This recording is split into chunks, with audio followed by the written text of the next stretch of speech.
Right, hello everyone. Welcome to episode 2 of A Vandal and A Gentleman, your weekly CS podcast hosted by the Vandals HQ. I am joined by King T. Hello. As always, hello. How are you doing, King? Yeah, T. Oh, dude, it's been a wonderful, wonderful day, to be honest. It's, lovely to be me. I'm going to be honest. All right, yeah, that's a good feeling to have on any given day. Yeah. Um, let's get straight to the point.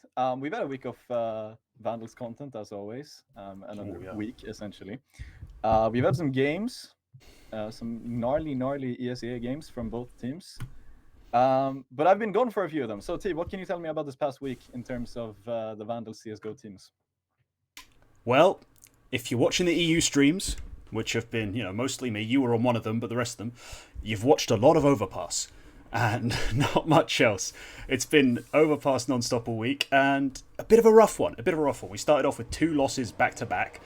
That wasn't good. You're like, oh, fuck, 2-0 to 2-2. Family show. But no, brought it back. Yesterday's game, a smashing victory, 16-6. So 3-2, back on track, back towards making the playoffs, I think. Minimum target, I've been saying it, parroting it all season long. Minimum target, minimum expectation is make those playoffs. So, looking good for that. I mean, yeah, 3-2 like this early is still a good record. We got to factor in that one of those 2 losses was versus team Midgard or Midgård, if I want to be correct. Who are, well, I don't know where they are. They're supposedly the 4th best team in Norway. I think they're ranked as such on HLTV. But when you're talking about low tier teams like this, in very local, small scenes, you can't really factor that ranking. But Yeah, it doesn't they mean too much, does it? But it's still a factor, right? They're still like professional. yeah, Like, it's still a good team. Good team with some good players. Not the most notable names, but definitely, I think they definitely should be better than intermediate. This yeah, Midgård team, and to play overtime versus them, that was a solid performance. And I it can wasn't. imagine that this, It yeah, wasn't a shameful loss as well. I want to say it's not a shameful loss. Like the way the Vandals played, it's pretty good. It's just over time it fell apart. Like they were up 15-13. They had match point, lost that 1v1 clutch, and after that, morale kind of took a hit. But it's not a shameful loss to lose to a team like that in such close fashion. I still think it was a good performance. yeah, absolutely. Um, Especially given how close they were to closing it out 16-13 as well. I mean, that's a sort of round that hurts, but you still gotta take away the positives that you got to that round in the first place and you almost won it. I mean, what Yeah, else can you yeah. really say? You played a good game. If in a 15-all, played in that way, in the way the game played out, still a very good game of Counter Strike played by the Vandals EU. It's just Hmm. not quite there. And just one little play, one little piece of magic away. Yeah. As for the second game, I want to say the second game might have just been like and what's the opposite of snowballing? It might just be snowballing. It's just Just snowball, like but in a negative way, isn't it? It's a snowball in a negative negative way. snowball. Yeah, just snowballing in a negative way. They just sort of, they took this loss. That was probably a hit to morale. Yeah, Um, took it to go into heart, the I think. yeah, and you go into a game the very next day. I mean, that's always going to be hard, especially after a loss like that. Yeah, So, yeah, of course, that's very understandable. Um, but then you bounce back with a game like this, and I'm very hopeful for tomorrow's game. Thanks in part to that smashing victory yesterday to the team. How did you pronounce the name? I just called them VSC the entire game. I didn't bother pronouncing the VSC. second part. No, I still think that's the sort. I would imagine they're CIS. I still think that's the sort of deal with yeah, like boomage. Uh, Yeah, where you why is have the the random yeah assortments of Latin letters supposed to represent Cyrillic. I yeah just call yourself like 3 initials, like just call yourself like yeah VSE or VBD. Have it mean whatever Wi-Fi password length word you mean in Russian on your VK page, whatever. But for the rest of the world, just leave it as 3 letters. Random barcode is letters, just pick them at random. Who yeah cares? yeah Why'd you make me look at this as like VSE, V4X, VNO? What the hell does that mean? yeah. Just give me 3 letters. Well, I guess that's the future. CS teams just being named like Wi-Fi passwords. Barcode Esports, hyperactive in the chat saying, we won versus Barcode Esports, a smashing victory. A really satisfying one. Yeah. Yeah, cause Um, if you followed the scheduling page, you saw they were trying to fuck us around. Sorry again, family show, but I'm really need to let loose. This lot annoyed me. They were trying to get us to take a forfeit loss by scheduling the game at a time we couldn't play. Ah, that is dirty. So I've heard from the players that it's a relief that the text chat doesn't appear on ESCA games because probably some unkind things were said, exchanged over the course of that game, and I could feel it. You know, this was a game we needed to win and needed to win big. Absolutely crushed them. They couldn't resist it. I mean, when you got a team like this, and then like the guy who really fragged out, Rocky, he hadn't been like a standout player. Like Cormiz has been one of the highlights. He said like after the game, like he said to me, like he had a really rough game, but Rocky just made up for him so much. And I agree. Like Rocky filled in those shoes and then some. He went huge. Absolutely, yeah. Yeah, as you say, it didn't really stand out in the first couple of games, but I'm looking at the stats sheet right now. That is actually an insane performance. Yeah, he put up huge numbers, especially on the T side, as he said. He's usually the second guy in, just behind Cormiz, and because of the great utility we have on our executes, our B pops, you don't see him that much. Cormiz usually gets the first couple before then it just devolves into trades, and you don't really follow who's doing what. Here, Rocky was trading, then getting the second, the third, pushing, taking space, and it was a really impactful performance. Not just impressive, impactful. Yeah. Yeah, outside of that, that's the EU squad. That's what's been happening this week. We have another game tomorrow. Who exactly are we playing there? I forget. We're playing... Oh, they have a less weird name, thank the heavens. Let me double check exactly what they're called. It's V-Nasty. It's this one. V-Nasty. Venesty? Venesty, V-Nasty. It's an odd one, but it's at least pronounceable. I can give it a shot tomorrow.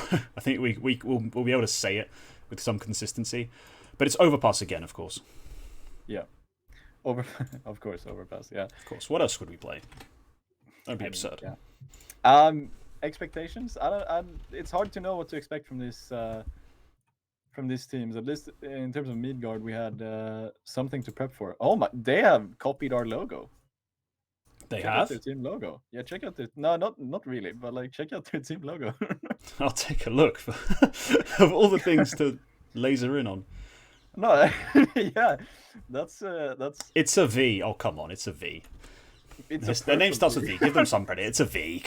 All right, yeah, it's a V on a purple background. Well, what I can tell you is they've played Inferno twice and lost it both times so far this season. So I don't know what to make of that. But yeah, whatever. Let's not try and project too much. We don't have much to go off. We don't have an Overpass demo. So let's hope the team stays prepped. I know the team loves Overpass and loves going into it, feels confident. Let them do what they're going to do. I'm sure we'll be fine.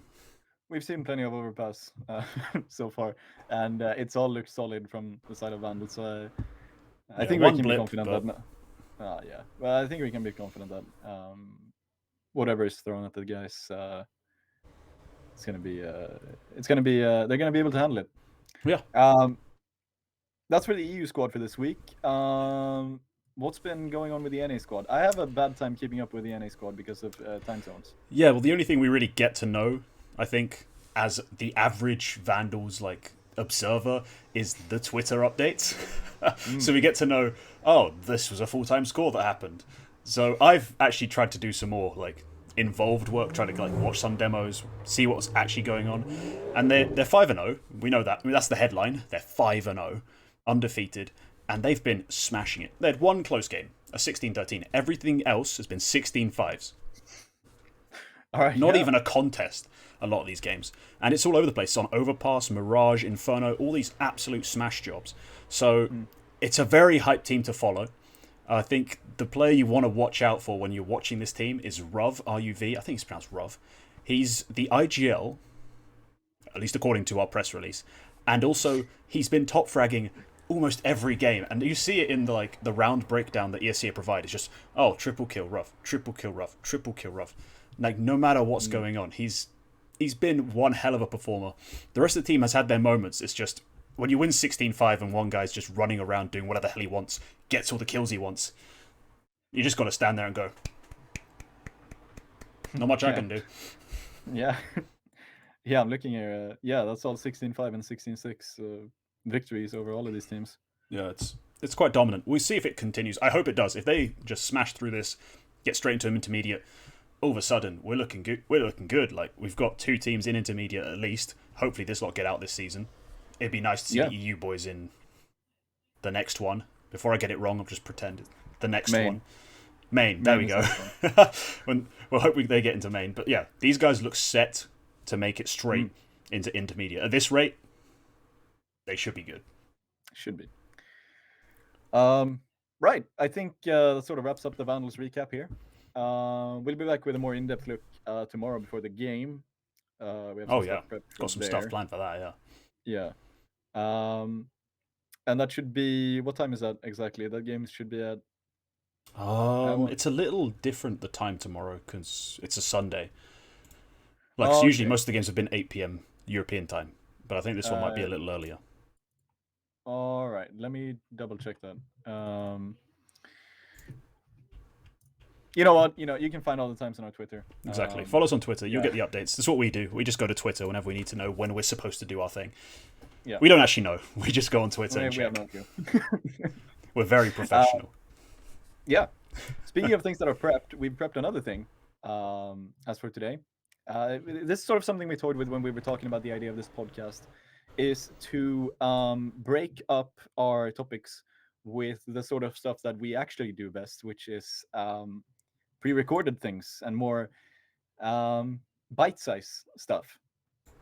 So that's why we're going to be taking a small 1-minute break to watch a strat showcase from the We Play Academy League, made by me. We'll be back in a minute. Enjoy it. What's up? I'm Quacke, and this is Fnatic Rising stacking Aeon Inferno versus Young Ninjas. Getting straight into it, Regali throws this smoke for top mid, which allows Keve, Process, and Pepsor to push into second mid. He then throws these 2 flashbangs to blind any pushing Ts as the CT trio triple swing.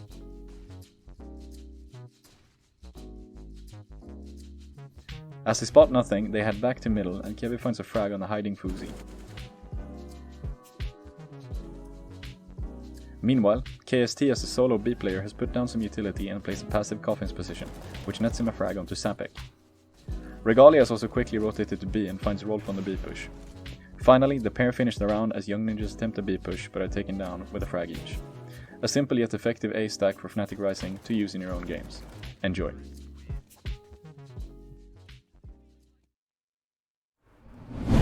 Okay, and we're back.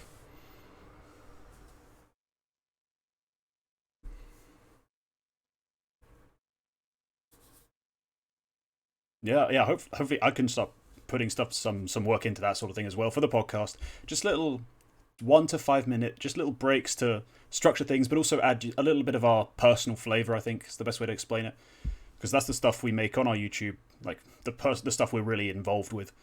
So yeah.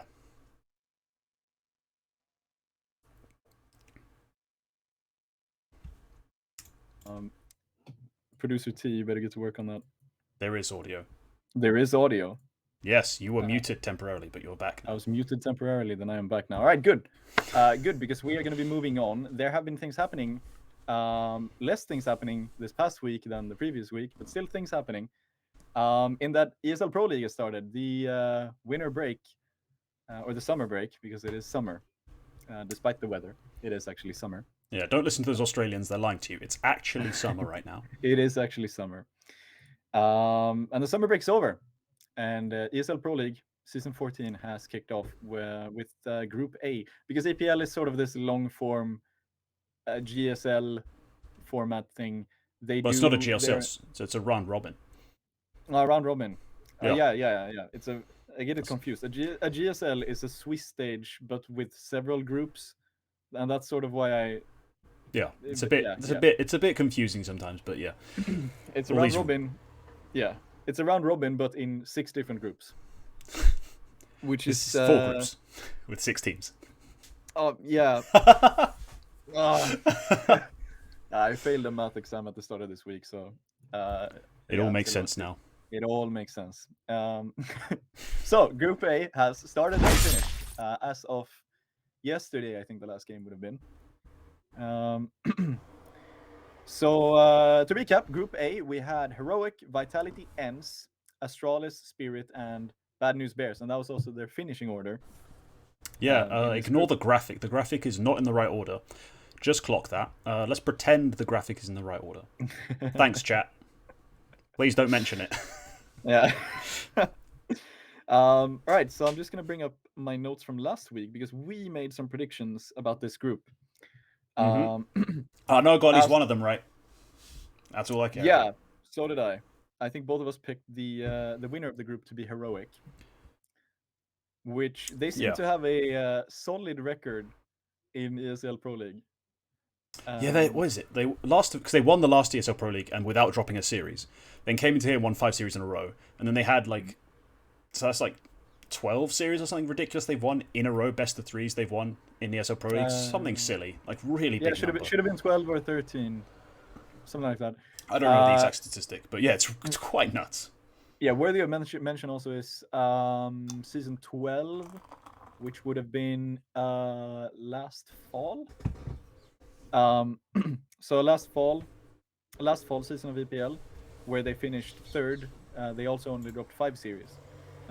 That was with a different format, but they barely scraped. They sort of scraped through the group stage, had a really solid playoff run, and then they lost 2 more games in at the end of the playoffs. So over the course of 3 seasons of ESL Pro League, these guys have dropped 5 maps, and all of them were in the same one, which was their first one, at least with this current. They're the kings of online CS at this point. Yeah, I mean, not all online CS. They get their Gambit have taken a lot of events and stuff like that, but Heroic have been really impressive since the beginning of the online era, and it's been this ridiculous 5-man effort where it's like, who do you pick as the player who isn't a star? Like maybe Shush. Yeah. Maybe. No, not even Shush. But he's played awesome, hasn't he? Right? Like, yeah, you think been great in this, who the hell is like a role player on this team who is not playing awesome? And you have to really actually do a role analysis rather than just go, he's playing bad, he's a support. Like you can't just do that with Heroic. Yeah. You have to actually think about it, which is crazy how good they're playing as a unit. It is crazy. In the context of this event, the one who stands out for me would actually be Cadian, because he's bot fragging on his team. Still with a 1.09 rating, but that's still, exactly. worse than his own average, and he's usually the best player on his team. Like no matter what the other guys have in terms of rating, he's usually 0.05 above that. But now he's a bit lower. Still awesome. He's still AWPing very well. He's still taking awesome, he's still doing what he needs to do. It's just it's just that he's he stands out as someone who is usually the best, is now the worst. Yeah, it's really splitting hairs though, isn't it? Saying he's the worst for 1.09. Most teams would beg you to give them their worst player having that kind of rating. But that's just that's just proof of what their run they've been on, just absolutely smashing everyone. As for you mentioned Shush, and you also mentioned this being very role dependent, which is true. Shush is only 1.11 rated this event. Yeah. Only, but in comparison to the three remaining ones of his teammates. Oh yeah, the 3 monsters on the rifles. These guys are so good. We'll get to them, but in comparison to those, 1.11 is still not the best. But having watched like some of these Heroic games, in the context of what role Shush is playing, this sort of, I don't want to say support, but he is a supportive rifler in some way. He sort of exists in a manner where the impact he gets is to set up the other players. Maybe not through utility specifically, but he's like sort of an anchor sort of player, in my opinion, at the very least, from what I've seen. Yeah, I think that's fair. Yeah, in the context of that, he has single-handedly brought home a lot of these games for Heroic. So you want to say, who's not a star? You can't even say Shush, because they wouldn't that's what I'm saying. They wouldn't have been flawless if it wasn't for Shush. My Shush pick was just kind of like, on average, he seems to be one of the lower rated guys. He seems to play a lot of supportive roles, but when the team's playing well, he still has a lot of impact. He still gets a lot of his own frags. Like, sure, he's not the top fragger most events, if ever, but you can't really say he's playing bad. You can't call him an outright support, because you look at him play and you're like, holy crap, how does their worst player have this level of impact, this level of involvement and just influence on the overall result? So it's wild the way Heroic have been playing. There was the whole thing, speaking of Shush, there was the whole thing about him calling earlier this week. Oh, yeah. He tweeted, said, I made some great calls in that game. And then there was an interview where they were like joking about, like, I think they were talking during the broadcast, like, I think Shush is calling. And then they came into the interview and they were like, so how does it feel to be IGL now? In the end, it was just a joke. It was all just a joke. Cadian was calling all along, just to clarify. In case It was just bait. It was all bait. It's always bait. It's always bait. This seems very in character for Cadian and Heroic to bait about who is their IGL. Caden has a lot of fun with that stuff, doesn't he? Yeah. Yeah, he is. He's a character. He's a kooky character for sure. We can't talk about Heroic in this event without talking about Stown, Refresh, and Tessus. Yeah, the big trio. Oh my god, these three. I want to say like a sleeper, someone who sort of just snuck up. A sneaky Dane in this team would be Stown for me, because recently he's been almost the 4th best player on this team, even when they were doing well. Like if we're talking rating wise, for a long time, like that is true. For a long time this previous season, he's been 1.05 rated, which is like solid. And he also isn't really in this like star rifle position. Not the most at the very least. I would say Tessus is more of the. Yeah, if I had to pick 2 guys who play the support roles, kind of, I'd say Stown and Shush. But then again, you see now, and you see other events where Stown just goes off, and you're like, are we sure there's not setting him up? Like, what the hell's going on here? Like, the guy does also just pull magic out of his hindquarters. Like, Stown can also have massive impact. I mean, obviously, the 2 guys who I think you have to consistently look at and expect something from is firstly Tesses, who has become truly a star in his own right, like borderline superstar. And then Refresh, who has been. Refresh was one of those players who was like hyped, but then never made it into the top teams in Denmark for like years and years, because there was always another guy. There's always extra Danish riflers. There's no limit on the supply of Danish riflers. So he was always finding himself like on lesser teams, trying to form NA teams. He was on that Optic Gaming side at some point that was full Danish. Like, never the best Danish teams. And then he came to Heroic, and, well, he finally got to show himself off at the highest level. Yeah. Which I thought was awesome, because I love the guy's playstyle, and I really enjoy watching him, like, come forward. Yeah, I think he was always the second best Danish rifler. So whenever you needed a Danish rifler, there was always someone else to step up. And you would never pick Refresh. I remember he replaced Boobski on Mad Lions, I believe. Might have done, for a bit. Yeah, I always thought that was weird, and he could never really shine. But then again, that team fell apart completely. So what do I know? But yeah, solid player, solid performance. He's 1.23 rated in this group stage. Stown at 1.27. Tessus 1.20. Yeah. I mean, still better than his normal average. Just 3 players above, 3 players at 1.2 or above. Like, yeah, I've been a Tessus fan since Copenhagen Flames played the first Flashpoint. I mean, he's nuts. I mean, he's always been nuts. But it's good to see that these guys are getting a chance at the best online team. These guys it's not really a contest right now. Like, currently on current form, they are the best team playing online. But still, they weren't brilliant at that one LAN we had. Yeah, no. Which brings up some questions of what, why, like, what was going on with that? Not going to throw out any speculation. Just going to say they look good here. They're great. They've been great in these online events. Who cares? Yeah, exactly. Yeah. There's I mean, that's a wrap up for Heroic. I think they're the kings of online. I expect them to. I mean, okay, I haven't seen Gambit. The ones that I think could throw a spanner into the works would be in the playoffs. That is, would be Gambit, Navi, and NIP. Yeah. I think one of those 4 is going to win this event. Navi, just because they're nuts. You forgot the best team in Group B. Oh, the best team in Group B? Sinners, of course. I don't think they're going to throw a spanner. Yeah. Yeah, okay. And Sinners, apparently. Just, if they pick Vertigo every series, then I guess. Exactly. You play Vertigo against Sinners, you are sealing your own fate.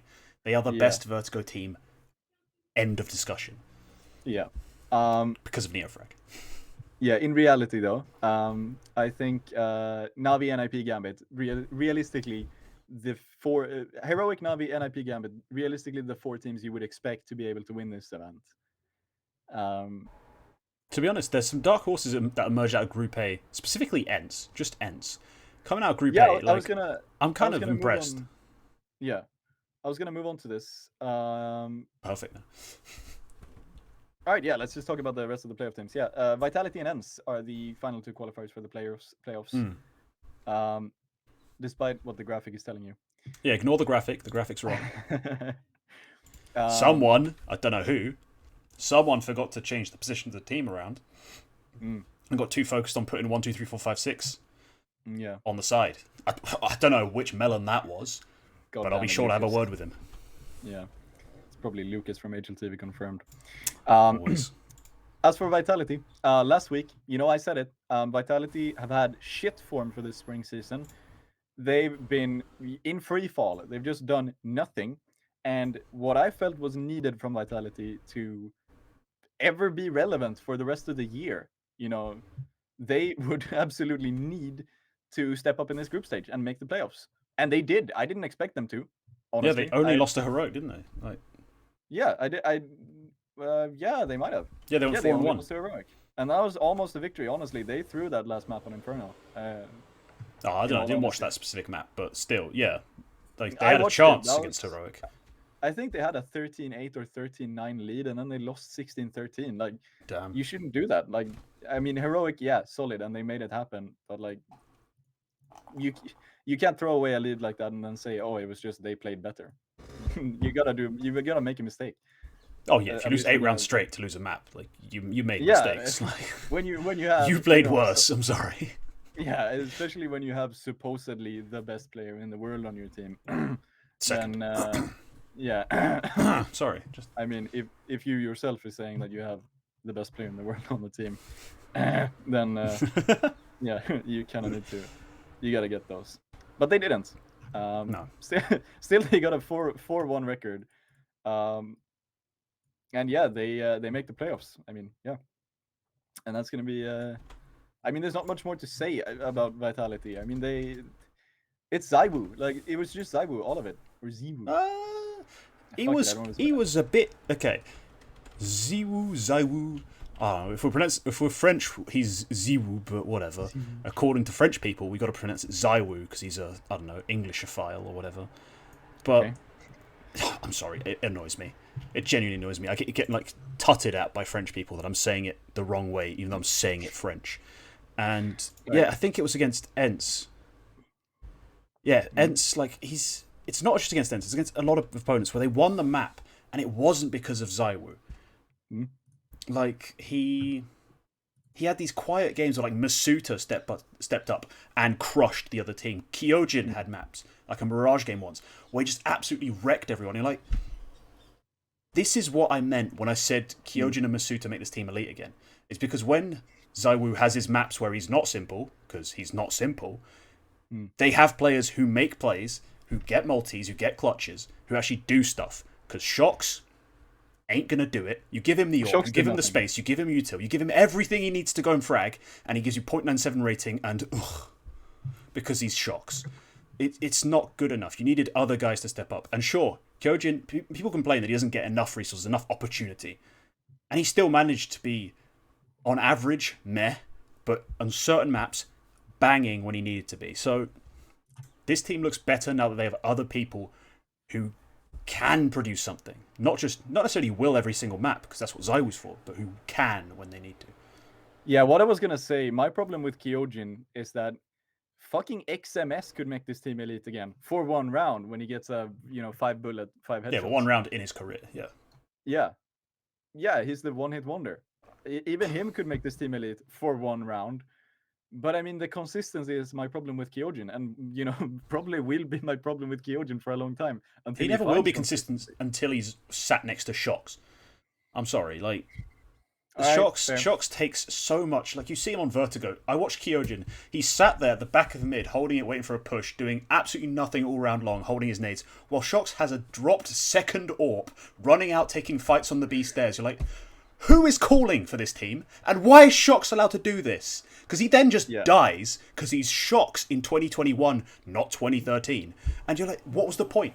What was the point? We got one of the best aimers in France, probably the best pure like headshot god in France, just sat here watching nothing while Shox runs around giving away AWPs. Like, why? Yeah. Why? Get rid of Shocks and yeah. just move on. Shox is trash. Shox is the worst player on this team. I I can't imagine we're in a universe where Shox is the worst player on Vitality, but no, he is. He genuinely is at this point. Yeah. Yeah, it's just awful. Yeah, but that's it. That was a brief point about who is shit on this team. I want to say Misuta impressed me. Yeah. Yeah. He had a was great your tournament. He was your pick for one to watch in this entire group, I think. You know and me. yeah, you were correct. I mean, yeah, Misuta is cracked. Like, he's been cracked for a long time. He doesn't really show up. I mean, his rookie season, he was 17. And that's what I've pointed out in a video. Like, you guys needed to chill off the first season, because I heard a lot of people say, you know, he wasn't good enough. He needed to be replaced for, I don't know, Kios or some crap. No, Masuta was playing the roles he's still playing, kind of, and he was playing as a kid against the best teams. He didn't show up. He had a bad rookie year. Yeah, and I thought there was nothing wrong with it. Like, you watched him play, like, he's got the aim, he's got the potential, just give him time. And then this year, the events where Vitality as a team haven't been completely terrible and fallen apart immediately, for whatever collective reason, he's been amazing. So I think that's promising. Yeah, I've always rated Misuta. I've never. Sorry, when I say you, I mean you, like the plebs, the people, yeah, everyone. I know. So. But even in 2020, when everybody was like, "Oh, Misuta replaced Alex," like, was it really worth replacing Alex when he is 0.95? And I'm like, yeah. Well, also, Alex dropped himself. Yeah, all right, but like, he didn't want to travel or something. Yeah. Like, or the stress was too much. I don't know. I can't remember what his exact excuse was, but he dropped himself basically. Yeah, but I remember that they actually were in talks with Haji joining, but it didn't go through. I think Haji wanted to stay with LDLC. Really? Yeah. Does he hate Shocks that much? Initially, it was reported by Nell, I think. I guess he's the only guy who reports on French shit. Basically. Nell reported, and HLTV cited that Haji was expected to join. And what I've heard in post is that they actually were like in contract talks. Just never happened. Like, he just said no. He just said no. I want to play with LDLC. Just whatever. I mean, I'm glad he doesn't join. Masuta gets the opportunity because Haji is a good player. It's just, why would you say no to stay with LDLC? Yeah. It's a mystery. I think at that point they even had the roster was with Logan. The terrible roster, not even the okayish one that is now. Like, the terrible one. This was around the time when they were just about to replace Logan and Gringo with Afro and Body, which is a decent roster, but it's still a shit roster. You're not playing with Zywoo, though, are you? Yeah, you're playing with fucking Lambert. Who the fuck decides to play with Lambert over fucking Zywoo? I mean, you gotta pick one guy. Like, all right. No. Sorry, Man City. I really like it here in Burnley. Yeah. Fuck off. And I want to mention about Misuta as well. He's studying in parallel. There's plenty of players who study in parallel to their CSGO careers. Bimas and previously Rops, before he dropped out when he realized that he was the best rifler in the world. And now Misuta. Like, Misuta and Bimas are both studying full time next to their CSGO career full time. They're working 200% of the time. Frozen as well, I guess, apparently. Thank you, Kate. Slovakian god. I mean, it's impressive. And I can only imagine when Misuta graduates. Like, dude, he's gonna go nuts. Yeah, when he's not wasting his time with school, yeah. Yeah. To touch on Zywoo, I mean, he did great. 1.36. You can't complain. Yeah, I mean, he did what he does. Like, when Vitality win a game, 80% of the time you've got Zywoo at the top of the scoreboards putting up like a 1.4, 1.5 rating. It's just that there are times, the reason why I always say he's not simple is because there are times when they lose and he ends up like middling. Not even he's top, barely, putting up a 1.1. Like, okay, he just has these maps, these series where it's like, it's not even close to being an elite performance. It's just, he's just okay-ish. Yeah. And you're like, that's the stuff that throws you, like. Yeah, here's the thing. I want to say that obviously Zywoo was a contributing factor he was probably the biggest contributor as to why they went to playoffs. But I want to say that he was not the deciding factor. And I want to differentiate. I don't know if that's how the definition of those two words. I don't know. I'm Swedish. But the deciding factor was the rest of the team in Misuta, Apex, I mean Kyojin, I guess, in some maps. That was the deciding factor. Even if they had the minimal influence, ZywOo could have just as well dropped 136 and finished 4th or 5th in this group. It would have made no difference. I mean, it obviously has the impact, but the entire team needs to come together. I mean, that's always been the case. We're always, remember, when we always talk about individuals in Counter-Strike, it's still a team game. It's still a 5v5.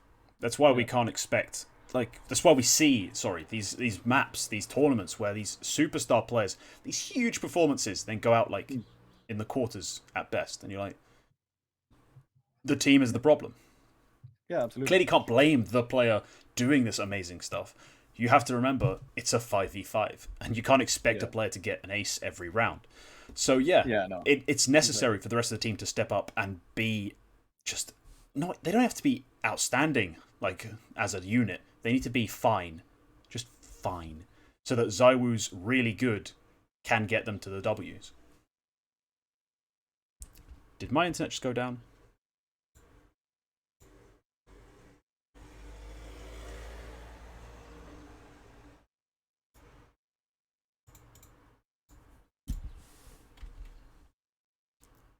My internet just went down. Fuck.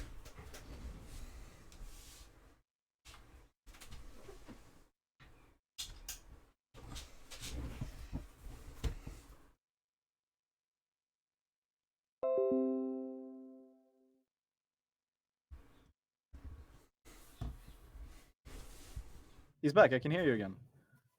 Oi, oi! My internet. Yeah, I can hear you, Ninja. I think you might need to restart the stream, though. I'm not sure. Let me see. The broadcast you're watching has ended. Apparently, I'm still live according to my stream. So let's see. Yeah, there's back. It's back. We're back. We're back. NA production. Right. NA French production. Blame the Americans. Yeah, I don't know what you were talking about. I don't really care. I want to talk about ENCE. Okay, let's move on to ENCE. Whatever. Yeah, let's move on to ENCE because Vitality are unimportant in the grand scheme of things because we all bow down to the EC4 ENCE. The third playoff. Yeah, the third playoff qualifying team of this event. And it's they're not Finnish anymore. I mean, it's Snappy, Doto, Diha, Hades, and Spinks. As I'm sure you're well aware. Of course. Solid. I mean, I want to mention about this ENCE team that a lot of people, including myself, probably haven't noticed until now. No one on Spirit in this group stage was rated below 1.06. On Spirit? No, on ENCE. Sorry, fuck. I read that in chat. I was about to say, that's a weird jump.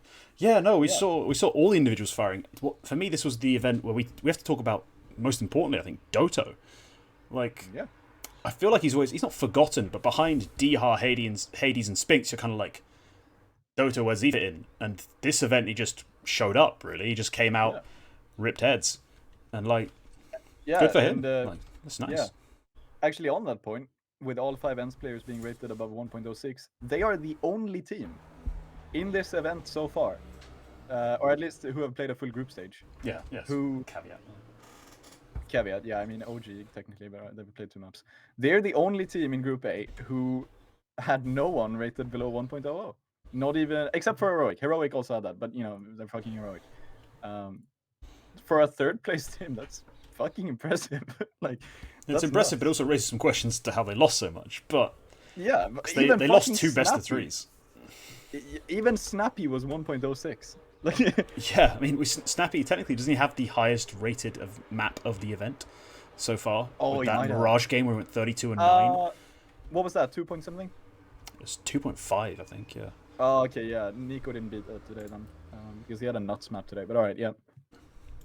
Yeah, they were nuts. Hades is nuts. He has been since the Vizsla Krakow days, to be honest. Yeah, he's still nuts. Diha has also been nuts for years. Still nuts. Yeah, Diha's been really struggling. He's had this unfortunate timing with his career where he got into his prime as Virtus Pro crumbled, but also as the entire Polish scene struggled to figure out what the hell to do because their best prospects kept getting into Virtus Pro just to not do anything because Virtus Pro was a mess. And so everyone kept like being churned around, thrown around. It's why we have no good Polish team right now. Well, no elite good Polish team. We have the talent in Poland. It's just they're all around the place. They're all over the world because of this mess that was the Polish scene for like 3 years. And I think Dihan is 24. Like, it feels wild, right? Oh yeah. But he's been nuts. He's been nuts ever since he joined ENS. He was nuts on Sprout. I mean, yeah, he's just nuts. Like, he's a nuts player. It's great to see him on this team. I actually think that it's better off, like, for the rest of us. It's better for us to see him in an international squad rather than a Polish one, I think. Because all credit to the Polish scene. I like the Polish scene. I mean, it's an exciting country in the context of CS. But it's better for himself and his career and for us as spectators to see him on an international team, because the opportunity is finally there. Because opportunity, as you say, it's been what he's been lacking. He's just been unlucky with his career. But now he has the opportunity, and he's making the most of it, for sure. 1.18 in this event so far. Yeah, pretty good. Pretty good. Not much you can say about ENS. So maybe we should move on to the disappointments of this group. Yeah. Astralis, I say with a big smile on my face, are not in playoffs. Oh god, I mean, it's like when Brady left the Patriots. The evil empire is dead. Like, for so many years, I had to sit there and watch these smug Danish little bloody cute-haired motherfucker, like, you know, these annoying Danish guys win every single tournament, and then things started going downhill. You're like, oh yes, but they kept being good. It's like, why? Why can't you just be terrible like everyone else? Like, when the French scene started collapsing, boosh, it was terrible. Polish scene, same thing. Sweden has always been terrible since like 2016. But like, now we're sat here like, they finally did it. They finally died. My god. All it took was Device leaving and Zipex being dropped for a kid with an AWP. Like, if only we knew it was that simple. Could have assassinated them years ago. Yeah. I want to... Yeah, let's touch on Lucky in a minute. I want to ask, how much of an... In what time frame do you think Astralis knew that Supnix was not going to play this event? Do you think, you know, they had... Probably a while. I think a bit more, because let's be honest, Astralis never tell us what's coming, even though they already know what's coming a while in advance. That's been kind of a theme with Astralis. So I think they had a decent amount of prep time. I wouldn't say they were fully like prepared 100%, but they had some prep time. They had some lead compared to us. Hopefully. I mean, for their sake. I mean, Supnix is leaving. It definitely had an impact. I think they might have made playoffs with Zipnix, but on that, he was replaced by Lucky, which might be a permanent replacement. It might be just for this event. Let's hope Lucky, for permanent. Yeah.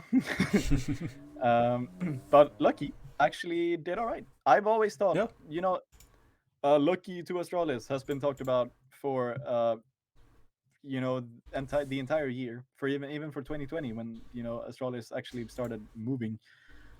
Then I've always thought, you know, that's the worst fucking thing they can do. Lucky has done nothing. I mean, he had some highlights in Tricked, and then nothing. Like, there is absolutely no reason to believe that, you know, he was going to do better than Mertz or Farlig or Acor.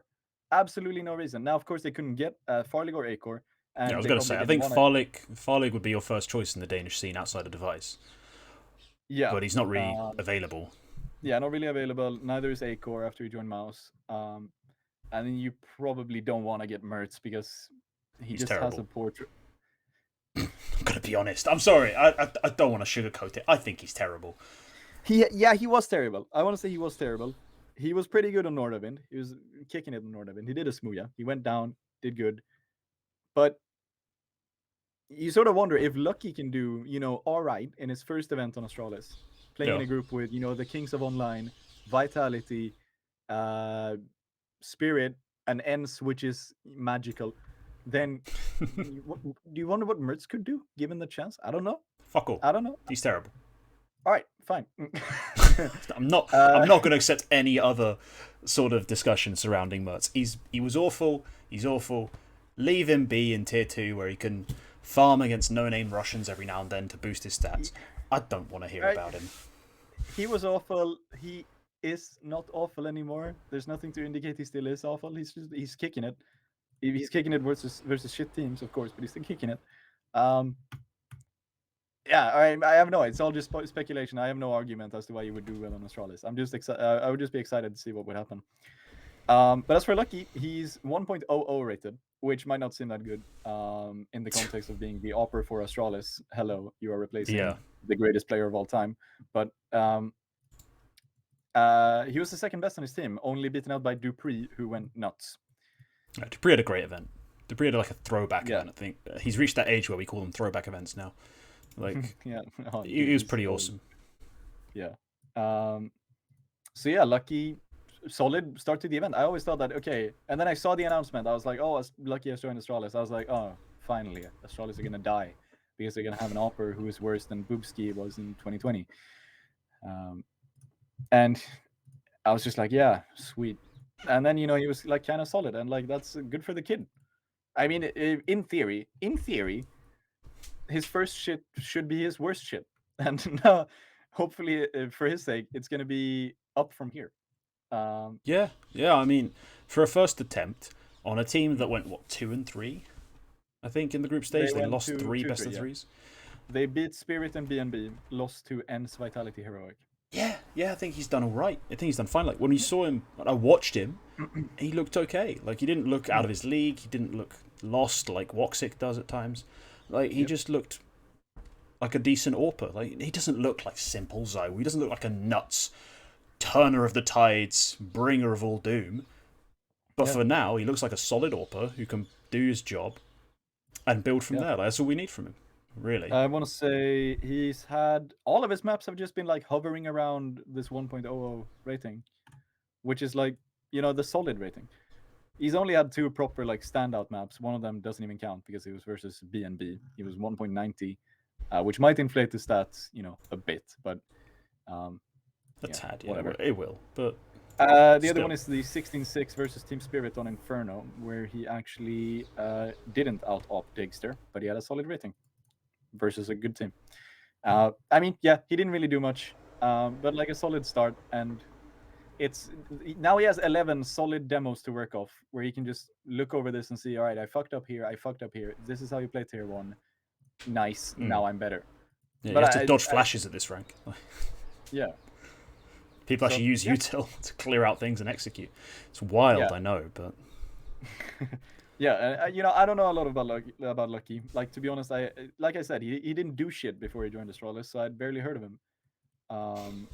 But he seems, from what I've heard of him, he seems intelligent, and he seems sort of methodical, calm. He doesn't seem, riled up over, playing tier 1 CS for the first time in his life. But like, this guy feels like the kind of guy who can play, decently at this event, sit down, pick out all the good parts, get good, go to the next event and be better, and do that over and over and over again until, he has a really good event, and then he's a really good player. I don't think he's going to be Device. I don't think he's even going to be a Hades or, a Nuts player. He might be another Farlig. He might not be explosive, because that's what really separates like a guy like Hades. Like when you look at Hades' first game on a big team, he finds that big impact because he hits the nutty flicks, because he picks up these multis when he's not supposed to. In the 1v4 he gets 2 rather than just 1 because he's flicking that fast, shooting that quickly, hitting the quick scopes. That's not going to be Lucky, I don't think, but that's okay. It wasn't really Device for years and years, and Device still had a higher impact rating than regular rating. He was able to find impact because he was a part of the system, because he knew where to look, knew where to pre-aim, knew how to play in this team, and knew how to play against the best. So if Lucky can develop into like 90% of what like Device it was or is, even to a certain extent, then Astralis have a good foundation to build off. If the rumors are true though, and they're losing Magisk and Zipnix and Zonic, well, we're pretty much sure they're losing Zonic, but if they lose all 3 of those people, not just players, at least it's an attractive destination. You've got Glaive, Dupree, and Lucky already. Like if Yeah. that actual thing comes to be and Dupree stays, If you're a free agent, if Dupree stays, you have Glaive, Dupree, Bubsky, and Lucky. oh You just Bubsky, need I to always add one forget player. Bubsky still exists. Yeah, and Bubsky was okay. He had some flashes in this event. Consistency was his problem, but he was all right. Yeah, you have something to actually play around it. You have something to build off. If Lucky Yeah. continues to develop and Bubsky finds his roles, finds his element, because we know he's got the skills to be a good player. Like it's not a bad team. It's not what it used to be, but it's not too bad. I don't know who you would add though. Like I'm looking over the Danish ranking right now, and all of these players are trash. Well, they're not. The ones that are available are. Yeah, you can't get heroic or complexity players. Like, there's no way you can get S tag, config, or blame F at this point. You can't get heroic players because at least not in the next 2 or 3 months. That we're aware of, like unless there's something we don't know about. But yeah, probably not. Then. But no, I mean even then they have like the chemistry and the synergy where I would imagine if someone came knocking on Stown's door, someone being Astralis, Nikolai Nyholm, just comes up and says, "Hey, do you want to join Astralis?" He would say no, because he knows that he's better off in heroic. Like he might win more with Astralis. I think he just likes being in heroic. I think all 5 of them like being in heroic. Yeah, it seems like a good like community like to be a part of as a player. Yeah. Like in between like the way that they're very involved with the management who are always there supporting them. The IGL being Cadian, who's like he puts himself out there. That's something I think a lot of people underrate in an IGL is the kind of guy who goes out and makes himself the center of attention. Takes the blame, takes everything. Like he's the one who puts himself in the public's like eye to take the criticism and to take that load off his teammates. I think that's something any player would enjoy, and especially a younger player who's like really only on his first or second proper team. I think there's certain elements of man management that Cadian does really well. It's part of what made him hated as a regular player, not an IGL before. But I think his personality has translated really well into a leadership position. Yeah. But back to the topic at hand.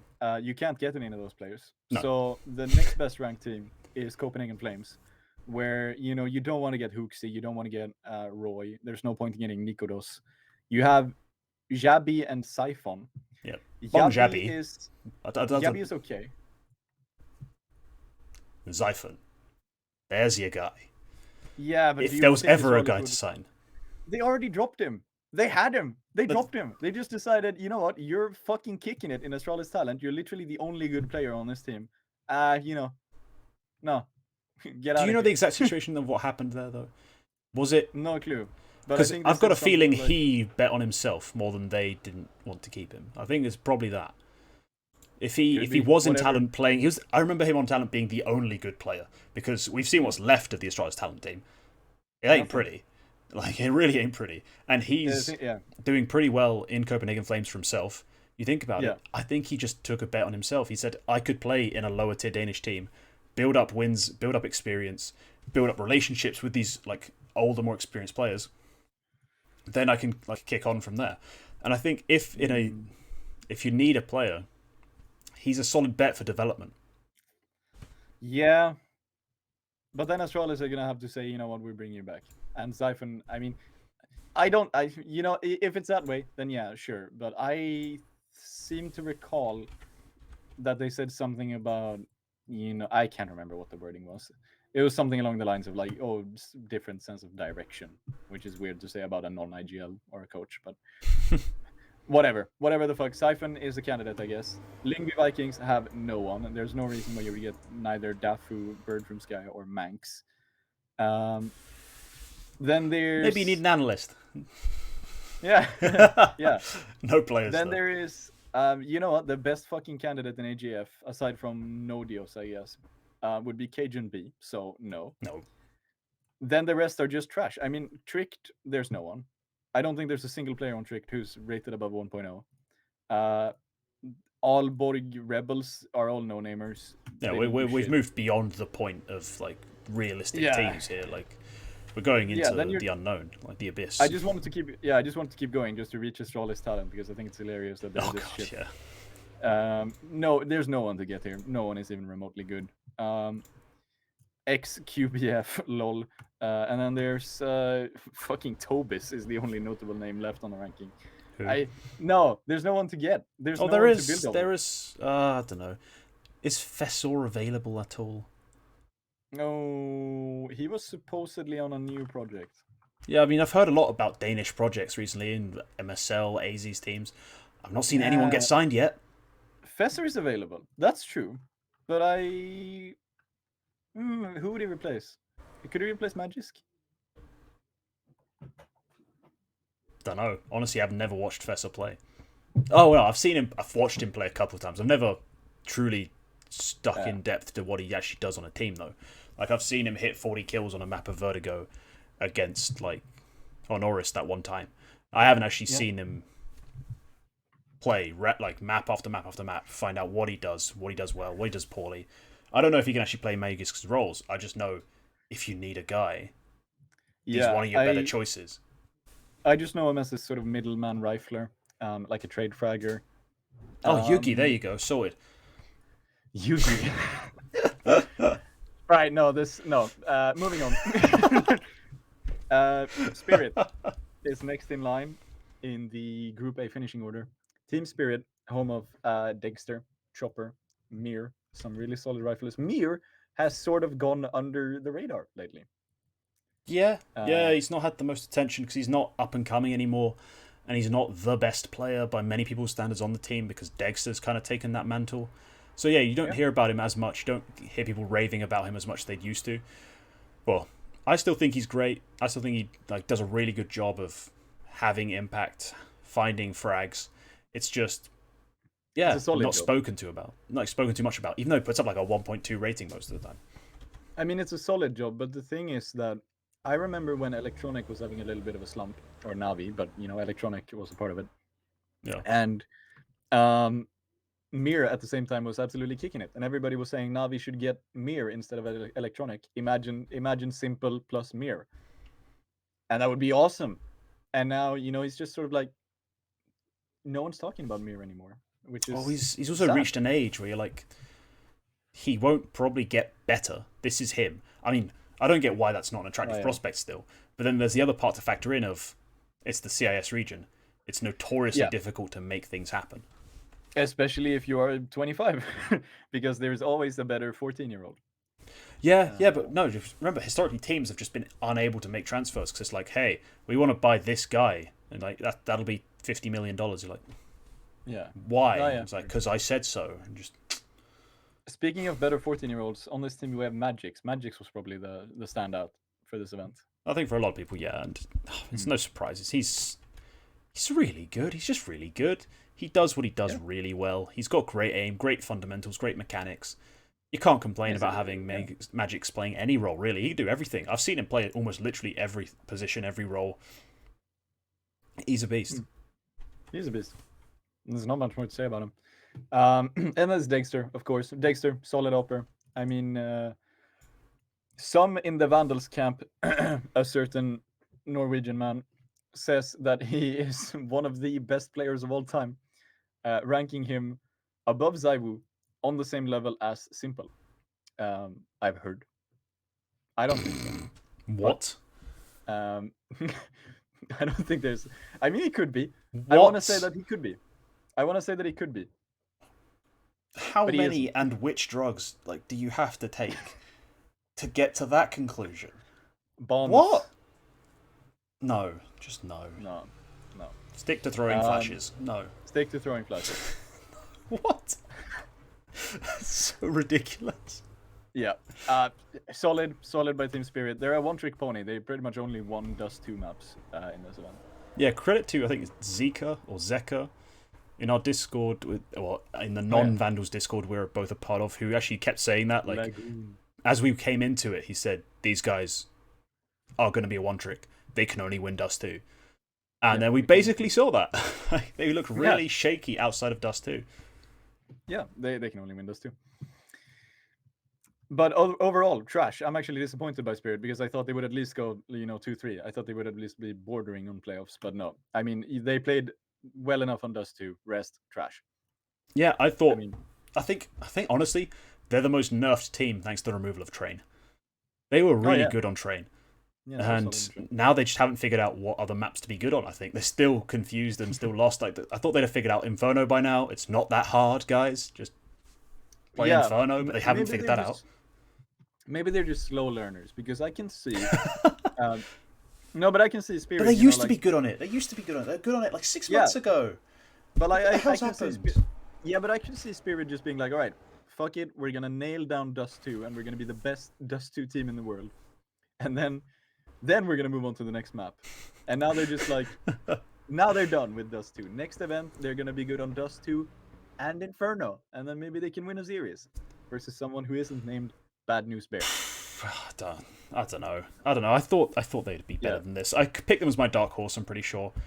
I thought it was a solid pick. Oh yeah. I just didn't. I obviously I don't have the knowledge that Zeka does. Zeka, that they are just a one trick. That they don't really have these other maps in their pool right now. Yeah. And he nailed it straight on. Like they've forgotten how to play Inferno. Other things they knew how to play were like Train. You can't do that anymore. So come on, like. Play some more Inferno, play some more Vertigo, get your scrims up, like, do something. Like, what the hell is this? Speaking of disappointments, Bad News Bears. I mean, it's not really disappointment, is it? Like, we don't expect them to do anything. It is a disappointment. I didn't expect them to win a single series. Well, then it's not disappointment. I barely even expected them to win a single map. They were just so utterly shit this event. I, at the very least, thought that someone would be rated above 0.9. They weren't. They're all trash. Literally. The players aren't actually... Well... Certain players on the team are trash.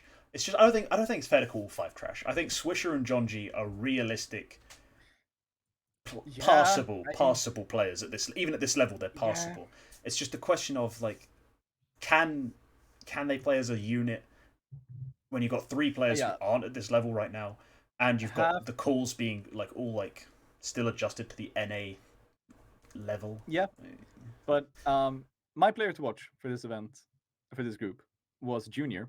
Yep. Because again, I didn't expect them to even win a single map, but I at least expected them to be able to get double digits on someone who wasn't choking. And part of the reason for that was why I picked Junior was because Junior has had a shit time on Furia, which I feel was always a bit undeserved. I mean, he's coming into the most unorthodox team ever in a role that is the complete opposite of his normal opping role. Yep. And it's just like, yeah, he could have done a bit better, but like, no, that was unlucky. Now he's coming back to the IGL under which he was kicking it in North America.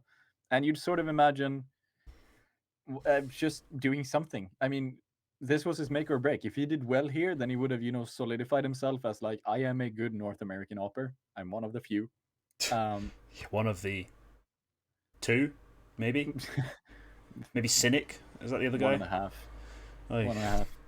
1.5. But he didn't, and he was genuinely trash, even being the second best player on the team. Yeah, last EPL in the spring, we saw Alistair, completely unknown random Australian kid joining Renegades, and he was still the best player on that team, even if they bombed out of the groups with only a single series win, which was versus Big, I believe. I think he was the only positive rated player. The opper should be the best player on the team, even if your team is utter dog crap. Like, I mean, Alistair wasn't completely random, but yeah, that Renegades team should be like kind of a blueprint for what these small NA teams aim to be. Like, all 5 players on Renegades hold their own in at least like they reach a bare minimum of shoot-headedness that is acceptable for a team competing at these sorts of events. And then, sure, as a unit, you don't expect them to win series, but they can take maps off. They can upset Big, like they did that one-off time. Like, this is sort of thing that you should be aiming for. But this team isn't even like the second best in NA. And that's the problem. No. They're not as good as Extra Salt. They're not even close to Liquid. Do we still count Evil Geniuses as NA? I don't. But like, no. What can we expect from a team that low down? Like, I've said it that Swisher and John G seem salvageable. Yeah. But, oh my god, how depressing is it? We're talking about NA as a region, like the 4th team is complete, like, just garbage, man. Yeah. Like, holy hell. The only thing, what I sort of wanted to get to was that BNB have been looking for an org. And when you invest into a tier 2 team like this, a team that is, at best playing in Premier right now, When you do that, you do it with you don't do it, with the expectation that you're gonna win Premier, maybe play a few EPLs, finish last, but at least you were there. Maybe like, oh, I'm gonna play the main qualifier for the major. Like, okay, so what? You don't do that. You expect that they're gonna continue to get better, and you're gonna expect, if you were an org looking to invest into Bad News Bears, you would do so with the expectation that they could maybe even rival Extra Salt, maybe even EG or Liquid, as being a top team in North America. These guys just showed that they had a shot at it, and sure, you can't expect them to do to win anything, but you could at the very least expect them to at least show something, that like there's something here worth investing in. There isn't. They're not going to get an org. I don't think there's any way anybody invests in Bad News Bears, because there's no money to be made for anyone at all.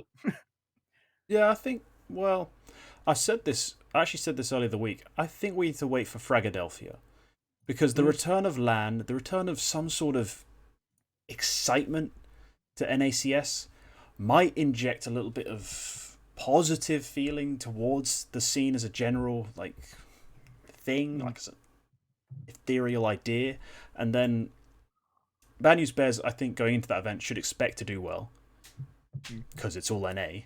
There's no EU teams to just, they're using flashbangs, throw them off. And maybe they should perform there. And I think that if there is going to be an investment in NA, it comes off the back of a Fragadelphia, off the back of some sort of hope-building thing, where it's like, we have an event, we have lands, we have excitement, we have people coming into an arena and watching. Yeah. Hopefully. I think there is that at this one. Yeah, I think that's planned. It's planned to have people. I think the excitement should drive investment, if there ever is going to be any for the rest of time. I think that's how it should work. Yeah, I want to say though, hang on, let me check the Fragadelphia lineup. Elphia 15, I think this one is the 15th Fragadelphia. Yeah, Bad News Bears should be the best team in this event. Like, their only proper competition here is Triumph, who are bad, and Party Astronauts, who are not that good. Yeah, that's putting it politely, but yeah. Even considering this EPL form, these guys should be the best team in this event. If they don't win Fragadelphia dominantly, or no, if they, okay, sure, they can scrape by, I don't care. But as long as, if they finish second, this team is not going to last. Someone is going to go to Valorant. Oh, yeah. I mean... Yeah. If they don't win Fragadelphia, they need to win Fragadelphia. That's too much easy money in Valorant for them not to just leave. You can get signed by an org who'll pay you a salary just for existing in Valorant. You don't have to be good. And in 5 years' time, there's going to be a whole bunch of Valorant people talking about them like we did about NIP in 2018. When we were in 2018, looking back on 2013 NIP, we sat there they're playing against no one. Yeah. It's worse than that, because Valorant right now doesn't even have a game before it, which all the superstars are transitioning from. They literally are just a bunch of ex-CSGO players, but they're not even the good CSGO players, are they? They're the shitters who gave up, who have gone over to Valorant to get the free paycheck. That's literally what their scene is right now. It's laughable. The fact that any of them cling to it like it means something kind of makes me laugh, because I found some sort of interest in seeing players who used to be good playing at a top level for a little bit. I watched Solo, the Korean player, finally getting to be at the top of his game again, like he was in 1.6. That was a cool storyline for me. But aside from that, there was nothing to be invested in Valorant. Weeb Girl goes, what is that? It's nothing. And these players going over there, there's going to be very little for them in terms of actual value. It's just a paycheck. Yep. And they probably will go, because there's the money's drying out in NA, unless Fragadelphia revives it. They need to win Fragadelphia. I mean, no, I don't think there's any way around it. I think Fragadelphia, just as a general, has to succeed. Just has to succeed. If it doesn't, NACS might officially die. Oh, yeah, you mean as an event? I don't just mean just for Bad News Bears. I mean, for everyone. It has to be a huge success. It has to bring that spark back into NACS, bring the passion back for an actual esport in that region. Otherwise, I think NA esports might die at this rate. But it's been on downhill since, forever, really. It's never been up at the top. But... No, it's never been up at all. But yeah, we've been talking long enough about this. Sure. So that was Group A. Let's talk. We've gone through all the teams. let's touch briefly on Group B. We made our predictions last week. If you missed that, you can check the VOD for episode 1. I think it's up on the Vandals YouTube channel, right? It is. The It Vandals is, HQ definitely. on YouTube. It broke 100 views. I'm Yeah. very happy about that. Oh, 100 views? Yeah, it did. And we still got less than 30 subs so we're getting more views we've got more views than subs, which is lovely. Always nice to see. That is lovely. 100 people have seen my face. That is sick. All right. Dude, your own video on your own channel is like 600, Jill. Well, yeah. Anyways. Group B. Group B. We want to talk about Group B. Just briefly on Group B. It contains OG, Sinners, Complexity, Forza, G2, and Virtus Pro. Complexity versus Forza is live right now, and for those of you who do not have that tab open in the on your second monitor, if you have one, the score is currently 1-0 for Forza. Oh, I'm so smart.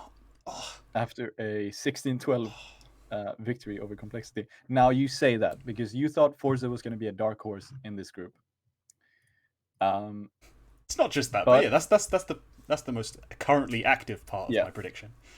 But I mean, we actually have 3 solid dark horse performances so far in this group.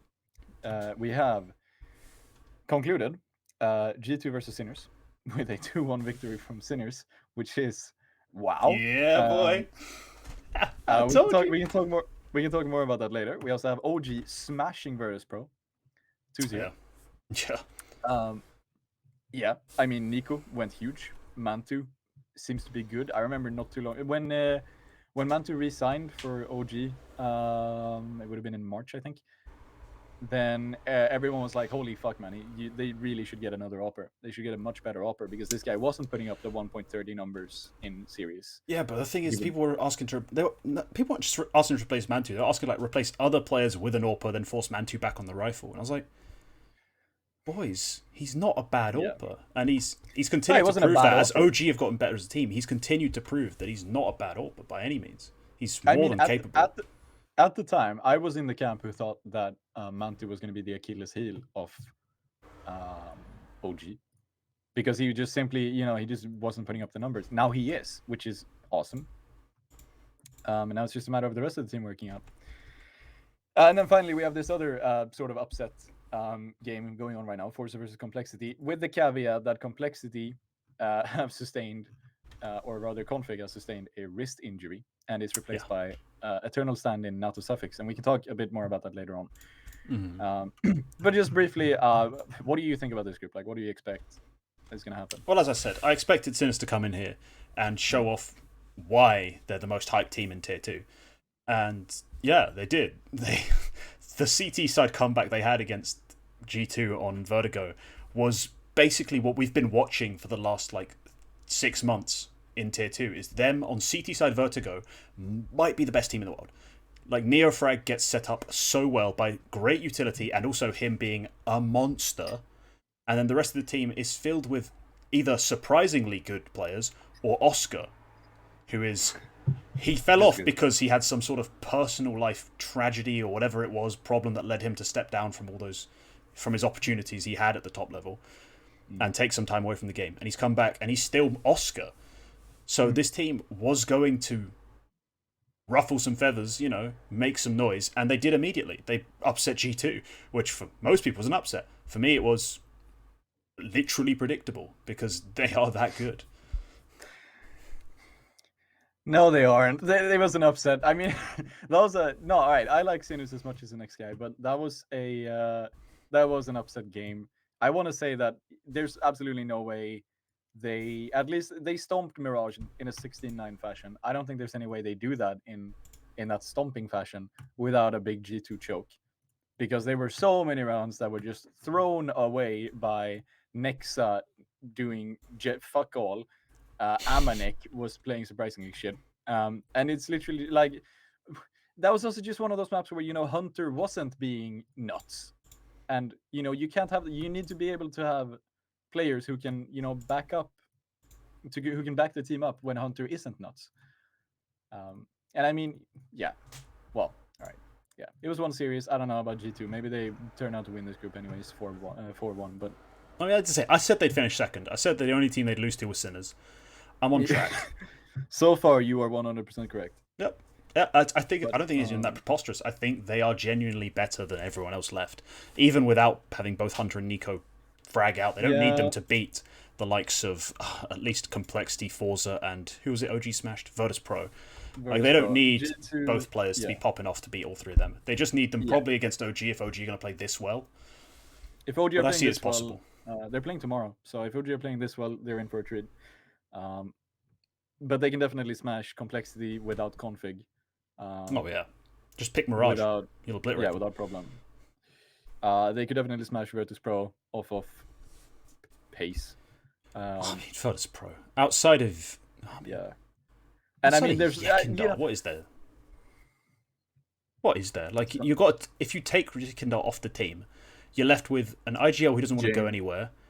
Yeah, but he doesn't want to go anywhere. Doesn't want to do anything. The entire the aggressive side of the team is essentially Yekindar. Everyone else does stuff on occasion, but just kind of not really. All right, it's a bit of a weird like amalgam of players when you take out Yekindar. Like he completed that team. He made them a team, I think. And I just I don't like it. I don't like the composition now. It's kind of fallen flat. No, I have no comment on that. I like the composition, but I can see why it's turned shit. Yeah, no, G2 should do well. VP shouldn't make playoffs. Are we saying that the playoffs are actually... no, I don't think Sinners are going to make playoffs either. I think they could. Who the hell is beating Sinners then? Well, I think Forza can beat Sinners. I think OG should beat Sinners. I even think that maybe even VP can beat Sinners. If nothing else, I think even Complexity. When are they playing Sinners? When are they playing Sinners? They're playing... Oh, that's in 2 days. Okay. Then maybe not them. I was going to say that when Complexity have played, 8 maps with NATO suffix, and it might be fine. But they're playing Sinners pretty early, so... Nah. I don't know. I think, Forza could make playoffs. OG and G2 should make playoffs. I had Forza as a dark horse, and there was some logic to that. It wasn't throwing ideas into the ether. They are a team who have the players to upset people, and the weird playstyle to just mess with you in terms of your prep. Here's the thing, though. You have just sung praise about OG, Forza, G2, and Sinners, and you've said that all of them could/should make playoffs. One of those OG on current form could. Yeah. G2 should be better than most of these teams. It's a question of if OG tomorrow beat G2, then I think it comes down to Force versus G2 who wins that match. Yeah, okay, yeah. Whoever makes playoffs. Yep. But I don't think OG can beat G2 tomorrow. Honestly, my heart of hearts, I think G2 will beat them because there's always something about Lexi B that makes me think he's never quite going to be that guy. I don't know. Yeah. I think they'll lose. But if they win, it'll come down to Forza versus G2. We'll see what happens. My player to watch for this event for this group was Neofrag, and that is quite right. Not just because he's nuts and it's great to watch a nuts player. It is because, for the same reason that I picked Junior, because Neofrag, this is his first time playing a tier 1 event or an elite level event at the very least. Where my reason for picking Junior was because if Junior can do well here, he has at least shown that he can play tier 1 CS, which there was doubt about. Now, here's the thing. Imagine instead that Sinners get 2-0 smacked down, 16-5 on both maps today, and Neofrag is the 4th best player on his team. Imagine that. That is what has happened. They finish the group 0-5.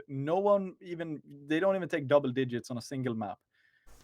Wow, I don't know which version of Sinners you've been watching, but that's never happened. This is the parallel universe we're in. They get absolutely smacked down. It turns out Sinners are not cut out for tier 1.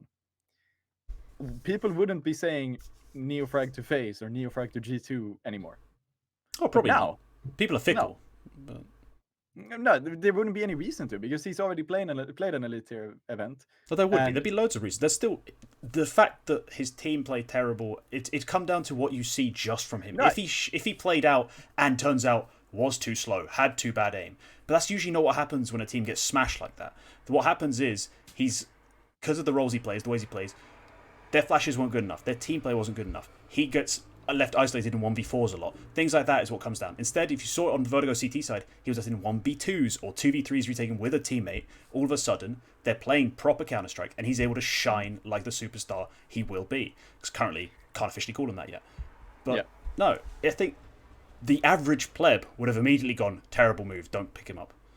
But someone who watches his game and sees what he does would still be high on him specifically. They just wouldn't be high on the unit of sinners. But here's the thing, all right. If you're watching OC, for example, OC is well renowned as a player who is kicking it in Tier 2 North American CS. Yep. But is also well known to go completely limp as soon as he has any sort of competition. Yep. Now, say you are watching OC play versus Bad News Bears. Yep. Would you be able to tell from that demo alone that this guy was not cut out for Tier 1 CS? Because I don't think so. I think, you know, you would see this guy drop 1.6 versus these guys. And you would say, oh shit, OC should be picked up by Liquid. But the reason why he is never going to be picked up by Liquid is because he has played versus Tier 1 teams. He's gone completely limp. And that's the thing, what I sort of see here, is that... Yeah, but that's the thing we've seen from OC specifically. We've watched him play, and he played worse. Because OC's style, it's quite blatant when you see him playing. Like, he just missed the shot. He wasn't good enough today. The problem is with Riflers who play the way Neofrag plays for his team on the CT side, where it's like he's flashed in fighting through 3 smokes on his aggressive maneuvers, and then the rest of the time he's having to retake in unfavorable situations, which he has to make the best of, or it's a 3v2, in which case, you know, whatever trade. Yeah. Like, it's different. It's always different with Riflers compared to AWPs, in my opinion. Yeah, but let's go back to this loopy land where Sinners are absolutely dog shit. Yeah, back to this stream. There would be much less of an argument for FaZe to be... or FaZe is just the team that I've heard a ton about. Any team to pick up Neofrag. But now we have this G2 series. And even if that is their only good series in this entire event, even if they bomb out with the rest of the games, even if, then Neofrag still put up a solid rating. He put up an absolutely astonishing performance on Vertigo. He was 1.57. Yeah, just off that one map. Let's pretend even further. If they say they lose this series and they lost the next 2 maps, like they got crushed the next 2 maps, just that one Vertigo map where you saw him completely take over the CT side, he had 10 kills at the half. He ended on 33. Like, that's monstrous beyond compare. Like, that's like 2.5 rated half. Just that half alone of ridiculously dominant Counter-Strike, where he was winning clutches, he was finding multi-kills, he was deegging people off the server. He's playing against Nico and Hunter and looked like he had the best aim on the server. That's how well he played. Just that one map puts him onto a good team. I mean, even it actually is just that one map, because on both Inferno and Mirage, he was 0.8 rated. So, I mean... Yeah, he was 0.8 rated. In context, I watched the games. He still played good. He still did his job. Yeah, he still found impact rounds. It's just, compared to that redonkulous Vertigo game, like, nothing needs to compare. That was in nuts. the context, in the context of all 3 maps, he still had the most total frags. He had 63 versus Shock's 61. Well, Nico had 70, but you know. Nico still played like pretty good. We'll give Nico some credit, even though he lost. Again, he still played like Nico, thankfully. Thankfully for G2 fans. Anyways, he played solid. And as we said, even if they bomb out the rest of this series, there is still an argument to say that, hey, watch this demo. You just go to the FaZe CEO and you just say, hey, I hear you want to replace Rain. I don't even know if Neofrag would fit into Kerrigan's system where Rain plays, but whatever. For the sake of argument, we're replacing Rain. Like, hey, FaZe CEO, FaZe whatever, FaZe Banks. Hey, I hear you want to replace Rain. Watch this demo. Check out these numbers. This guy. He's already done it once versus G2. He can do it again. You know, just put him in here. See what happens. There's an argument now. Like, and just this series alone has made him like one of the best riflers that probably is going to go up into Tier 1. Unless he decides not to leave Sinners. I mean, here's the thing. Here's the other thing. I did say last week that there's a surprising amount of aim and a surprising amount of skill outside of just Neofrag and Oscar. I said Shock and Zedko, aim-wise, are very good players. And we saw it from Shock this series. He was consistent map to map to map. On the entries, on the T side, he played very good. And I think there's an argument to be made. Yeah, as a Yeah. matter of fact, in terms of the rating, both Shock and Zedco were rated above Neofrag in this series. Yeah, and I think Shock is the biggest one to highlight because Yeah. just the way he plays, the role he plays on the team. I think you can make the argument that this team, given time, and maybe let's say in the future they make upgrades to their roster. Maybe we say Beastick and Zedco in the long term aren't good enough. Whatever. If we make that argument, you still have three players Oscar. here. No, Oscar's staying. Okay. Dude, Oscar's still up. He's still got it. Beastick, Beastick is the IGL. Zedco's 25. Like, you can make the argument that they're the two guys you'd cut to make upgrades, in my opinion. I don't see a better AWPer out of Czechoslovakia. I was going to say that they, for that reason alone, they need to go international at some point. But all right, yep, move on. I can see a world where you pick up like two Slovakians, just going to wink at the camera there, who could potentially come in, fill in for the leadership roles, fill in for the that sort of supportive rifle role, and you can make the argument Neofrag shouldn't look for opportunities elsewhere. I still think he should. Right now, if FaZe come knocking, go, for example. But yeah, there's arguments to be made that he should stay on this team, continue to progress, and continue to develop. If they have a deep run at this tournament, if they go 5-0 in groups, like a certain French genius said, you know. Yeah, all right. Yeah, okay. Yeah, and you're right. Like, for the rest of the year, depending on how it goes, maybe even the next year, there's definitely an argument to stick it out with Sinners, see what happens. But I mean, even if after this event FPX comes knocking and they say, "Hey, we need a new rifler," then yeah, sure, go for it. Like I'd go as low as even FPX if FPX need a new rifler. They don't. They have solid riflers, but I mean, really, you'd go FPX right now? No, I wouldn't. Yeah, no, I would. I mean, because then it just feels like, you know, Zello sticking with Nexus kind of move if he just sticks out with Sinners. Sinners have way overperformed compared to Nexus, though. We're talking two different levels. Yeah. Like, Sinners are in the Pro League for a reason. Like, they've been that good this year. Because they won Premier. Exactly. They have been that good this year. They are a step above.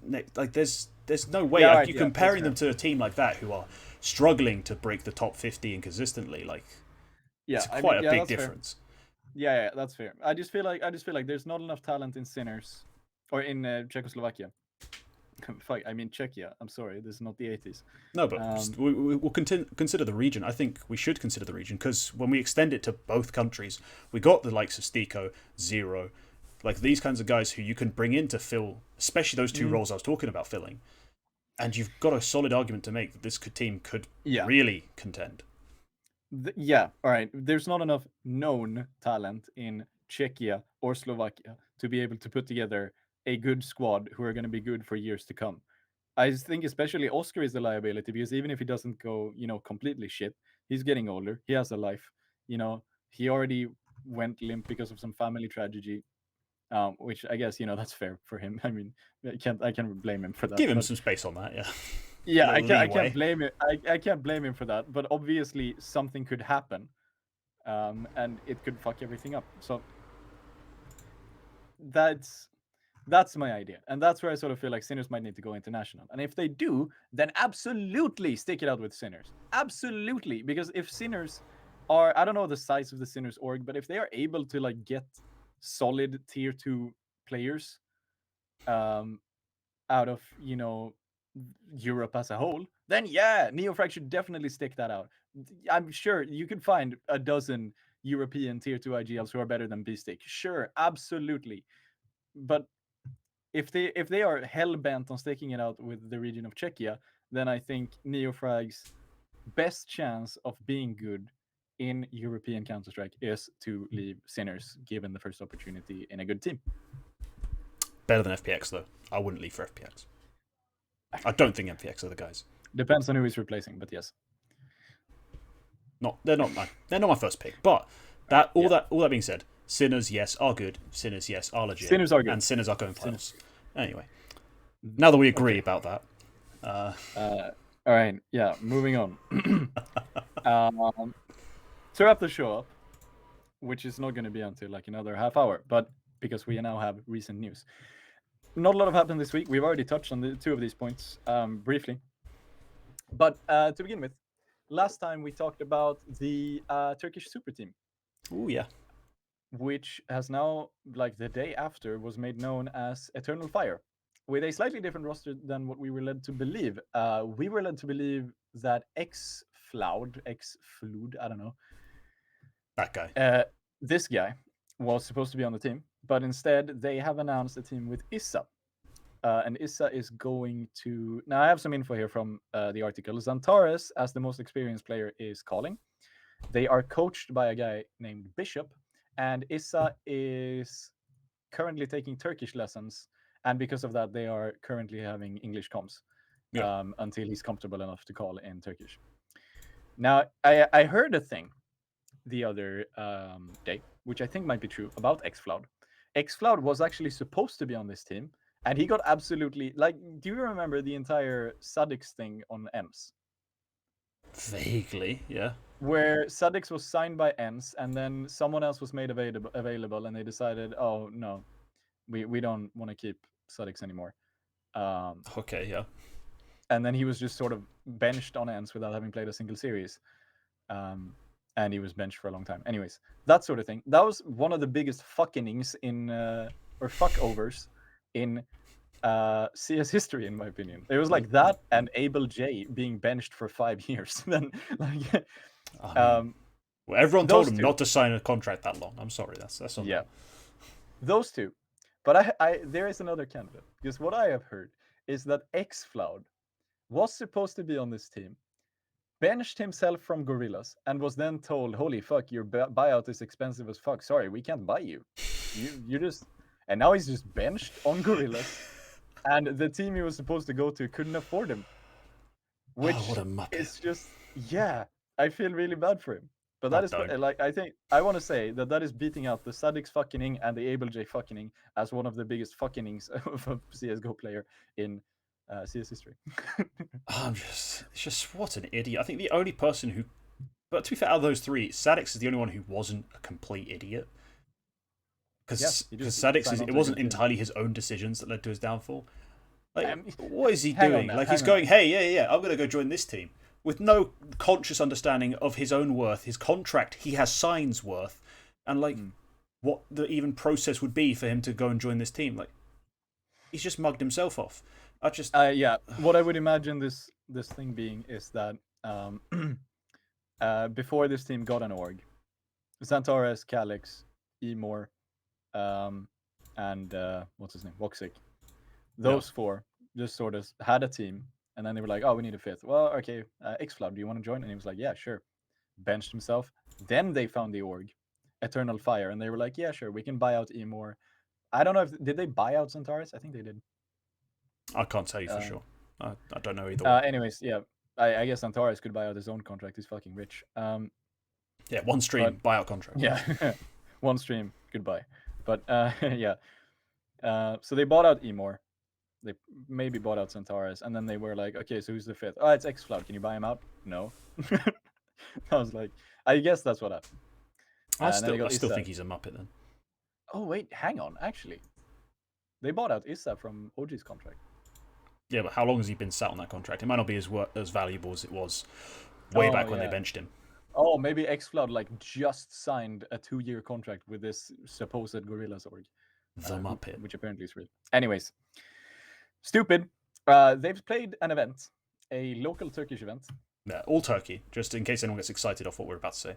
Yeah, and if you can name another good Turkish team except for Sangal, then you're Turkish. I won't give. You're Turkish. No, you are fictitious because they don't exist. Not even Turkish people exist. Like, no. Yeah, if I'm gonna go through the roster or the team roster for this Turkish event, which is a qualifier for Blast, I think even. It's a qualifier for a Blast qualifier. It's a qualifier for a Blast qualifier. Yes. It is Eternal Fire, Thunderbolts, Sahangiller, Sangal, Istanbul Wildcats, QuackeCS, Other Side, and EC Sivas. And if you have ever heard of any of those except for Sangal, then congratulations, you're a nerd. Then, yeah. Eternal Fire smashed this event. They dropped a single map versus Sangal, and I watched that map. They just choked. It was a massive choke. Sangal without Emor is shit. This new Eneshan guy seems to be shit, and from what I've seen at least. And they then went on to beat Sangal in that series, and then they 2-0 them in the final as well. So there's that. Yeah, that happened. I mean, going into this event, like if you looked ahead of time who they're going to play against, you're like, you don't need a strat book to beat these guys. No offense, I'm sure they try really hard. They're great pals to each other, but you're gonna get absolutely obliterated by this group of players. Just these five guys could literally go into it with the attitude of, let's warm up, just for our face it 5-man later, and they would still beat all these people. Except maybe Sangel, you'd have to put 1 or 2 ounces of thought into it. But when guys like I think Istanbul Wildcats picked Dust 2 into them, you're like, you're just asking to get your heads ripped off. And they did, because Emor and Xantares are nuts, just aimers currently.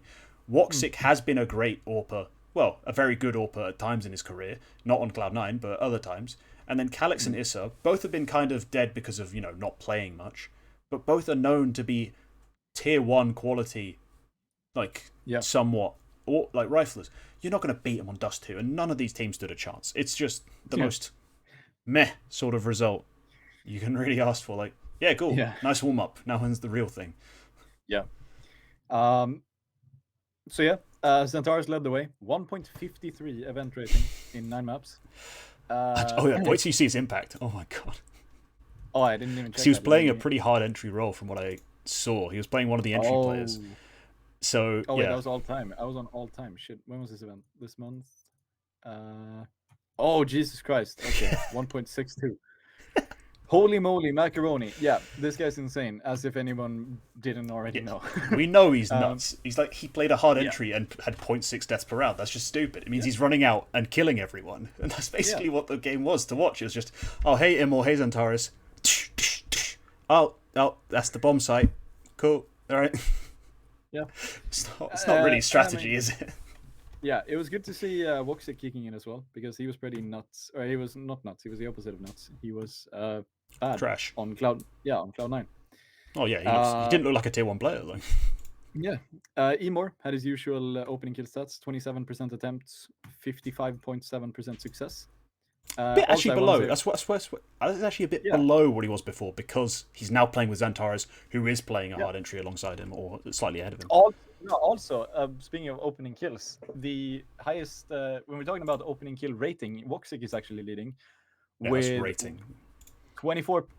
Opening kill rating, but even in hard stats, 24.1% attempts, 66.7 success rate, and 1.34 opening kill rating. So this is the same sort of thing we see from like once every month when Alien plays against the terrible teams in Russia, like AWPers against who know they have the opening advantage because they know they're the better player. They all put these numbers up. It's not what I call entry work, really. Like, I mean, no. The entry work, we have to look at those 2 riflers. Like, they're gonna do the bits. Like, AWPers in general do get the opening frags. That's just their role. Yeah, it's opening frags. That's why we call it that. Yeah. Still, I thought 2/3 success rate in like a quarter of the attempts is pretty impressive. But yeah, Emor is solid as well. Xantares is solid as well, and then just Calix and Issa, they don't really do anything in the start of the round. Just don't be terrible. I want to say Calix, just not be terrible. Yeah, I want to say Calix has the best flash assist stats, which is sort of where I expect him to be. So that's solid for him. Oh yeah, 0.12. Yeah, flash assist per round. That's pretty good, especially at this level. Yeah, 0.12 per round. That's actually good. That's actually good. Like, yeah, opponent. Considering he doesn't actually throw that many, he throws less than 1 flash a round. Okay, yeah. Like, he's so does everyone. Yeah. Anyways. Yeah, most players don't throw more than 1 flash a round. Not everyone is unreal. Like. Yeah. Solid. I mean, they lost 1 map, 16-14. The rest, they just kind of stomped. I mean, this opposition is fucking nothing. What can you even say? It was, here you go. Yeah. But it was good warm-up. Good warm-up. Yeah, good warm-up. And it's good to come off of this event into a blast qualifier, which is like still shit, but slightly not better. As shit. Yeah, It's a step above. It's got more meaning behind it, doesn't it? Like, you know. Yeah, and it's a blast qualifier. The 4 out of 8 qualified teams right now are from Czechia and Tropic Prague, from Macedonia, but I think this was like a greater Balkan qualifier. King of Adria 21. Yeah, so this was like Serbian. Events, it's all the way down to Greece, but yeah, the Adriatic sort of qualifiers. Yeah, you see them a lot. Yeah, the four teams that appeared on HLTV were For Glory, which is sort of notable. I know. And then no namers. Depression was playing on one of those teams. Yeah, but here's the thing: that you expect them to smash these guys as well. Like, yeah, of course. And Tropic Prague, you know, that's like, you don't know. I mean, they're sort of decent, second or third best team in Czechia, which means nothing, but like they have some decent players, and you don't know if they're like, this is like the first structured team they're playing. I mean, Sangel, sure, but like they just got a new player, they just lost their best player. You know, what do you do? Yeah, they're gonna smash in Tropic Prague. Probably. I'm sorry. I've seen them play against Sinners enough times to know they're gonna get obliterated. They're not very good. Yeah, but you don't know. We don't know yet. We'll see. And then clearly, if this show has proven anything, is that I can see the future. I know they're gonna get smashed. All right. I am omniscient. Haven't you realized? Yeah. One more team is going to be invited, apparently, which is going to be the only. Got 2-0'd by Banca Pepsi. I'm sorry. Oh yeah. Banca Pepsi. Oh, never mind. Fuck. I don't want to go into that. There's also going to be a Bulgarian team, either Fiend or Skada, unless something. Now that's something I want to see. That's something I want to see. Them play against those teams. Those are structured and they don't have 5 random bots. They have properly like competent players. I want to see that. Yeah. That's a challenge. And there's 2 more. Hungary, which it's going to be BP5 unless again. There's only Fleeve left on that team, and but like I mean they can do something, I guess, but like no. And then there is and Romania, which that's going to be Nexus, isn't it? There was one more that I saw. Yeah, Infinite is the highest ranked Romanian team right now, with ex-Nexus player Raga. And I think Seminti was also there before. These guys are completely unknown. Even Nexus have like a different roster now, which is very different. Still got Zello though, right? I mean, they lost Ime. That's the problem. The IM guy left. Yeah, they lost Zello. They have Zello. They lost Ime. That's a nerf, isn't it? Yeah. Anyways, should be Nexus. Could be Infinite. Still, you know, this is like a decent team. Infinite have been playing a lot recently. That's why I noticed them. Because they play stuff. They play stuff. This week they've just sort of showed up on my radar. Because this week's been the Iron War Grand Prix. I've been somewhat following that from a distance, to be fair. Yeah, I'm not saying they're good. I'm just saying they might be something to sink their teeth into for Eternal Fire. Anyways, that's Eternal Fire, Turkish super team with a twist from Jordania. Just Jordan, but whatever. Fuck man, I'm Swedish. Moving on. Zibnix has himself said that his future is uncertain. He is evaluating his options. He sat out ESL Pro League. I mean, he's not gonna play for Astralis again. I'm gonna say that much. Maybe he plays. I think you're right. Maybe he plays something just because, you know, like, oh fuck, Lucky is ill. Can we get someone like or something like that? This guy's on the roster, I guess. I mean, yeah, there's always like, you know, a Daps situation. Maybe Magisk, because I'm gonna move on to this in 2 seconds. Maybe Magisk decides, you know what, fuck it, I'm just not gonna play. Goodbye. And then they need to bring in someone, and Sipnik is just the most convenient one. Anyways, his future is uncertain. He said himself he's evaluating his options. He's not gonna stay. He could go somewhere solo, but the rumor that surfaced yesterday or 2 days ago, I can't remember. On BTN, the slightly worse Counter-Strike podcast hosted by Thorin and Richard Lewis. If you've heard of those people, I mean, pretty unheard of, up and coming talents. Richard Lewis and Orange Man Bad. They said that Zibnix, Magisk, and Sonic are looking for a team together as a 2.5 EO, not a trio, not a duo, a 2.5. Because I mean, coaches don't count. Coaches aren't people. Coaches aren't people. Neither Sipnix nor Magisk have played internationally before, as far as I know. They have all stayed in Denmark, I think. Which is interesting. Maybe Magisk was an optic when they had some North American popping in and out, or HS or something like that. I think so. Yeah. Okay. Fine. Yes, he played with Magisk, Freiburg, Alu. Okay. Yes, Magisk has played international. Temporarily international, but he's not exactly had booming success internationally. That's like less than half a year as well. So yeah. So, but basically, yeah, if they do go out into the wild, into nature, likelihood is they'll be looking probably internationally. I mean, technically, MSL and AZ are still out there. No, there's no way you leave Astralis to join. There's no way you leave Astralis to join a nothing team with MSL and AC. These guys are gonna join someone. I mean, they could have joined Fnatic, but they sort of missed the train on that one. Who else is in free fall? Maybe looking to replace 2 players on their coach.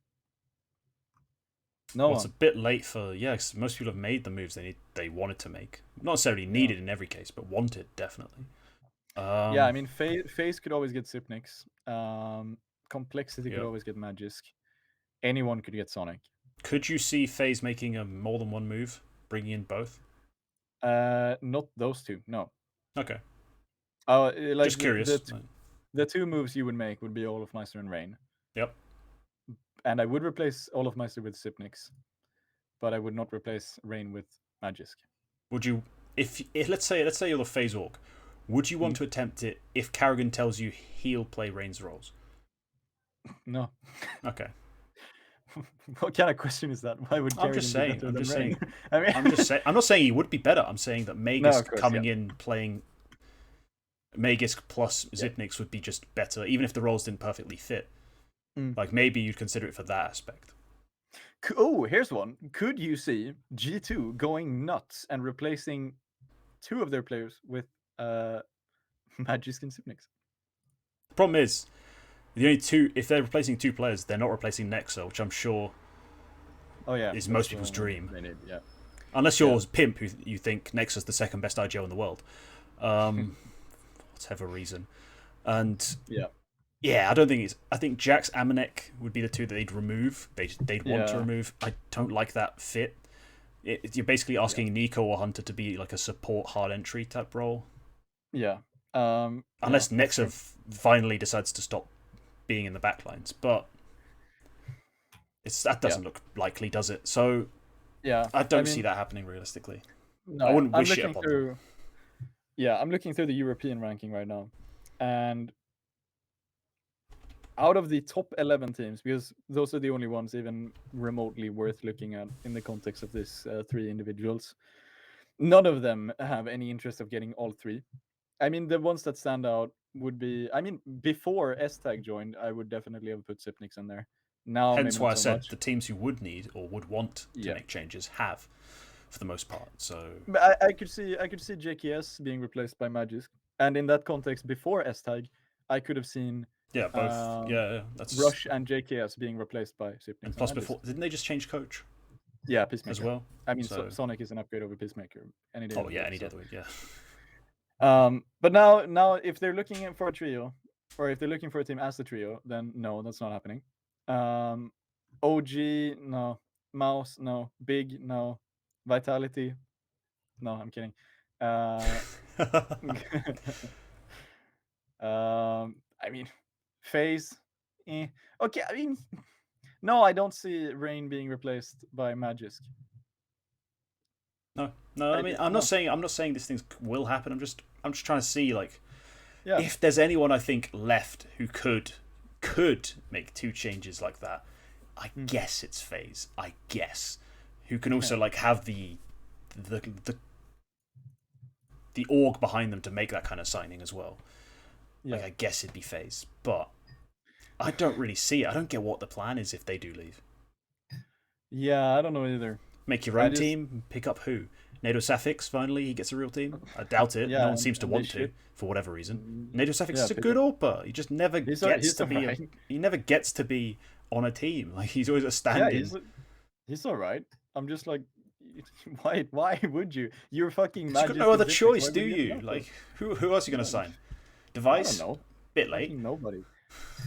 I mean, no, there's no way to go if you're looking for a team as a trio. Like, I even, in my mind, I even toyed with the idea of them joining fucking Liquid or something. But like, no, it doesn't work. And like, there's no point in the world ranking. There's no point for them to go anywhere below, 16th in the ranking, which is complexity. Anyone below, worthless. They could have joined Fnatic, I guess. In the hypothetical scenario that two of the ENS players go shit and it just happens to be roles that might be sort of fixable, then yeah, sure. But none of the ENS players are gonna go shit. So you want to hear my terrible, terrible idea that I just yes. had? You go and you convince these crappier lower teams in Denmark to dissolve. I can't remember who plays for who, but your end roster is Asilian, NATO Suffix, Roy, make his consent. The dream team. The nightmare team. That would be worse, dude. Average age 27. Oh, dude, just throw Cajun B in as a substitute. Yeah, why not? Cajun B, yeah. 6th man / support analyst as well. Screw it, why not? Yeah, sure. No, that's trash. Genius move. Yeah, there's nothing more to say. Sipnix and Magisk fit in some places individually. The thing is, though, their contracts, they're up for being negotiated now, I think. I think that was the deal, that around now, they are allowed to negotiate their contracts. Right. But they actually aren't up until New Year's. So they have 6 months.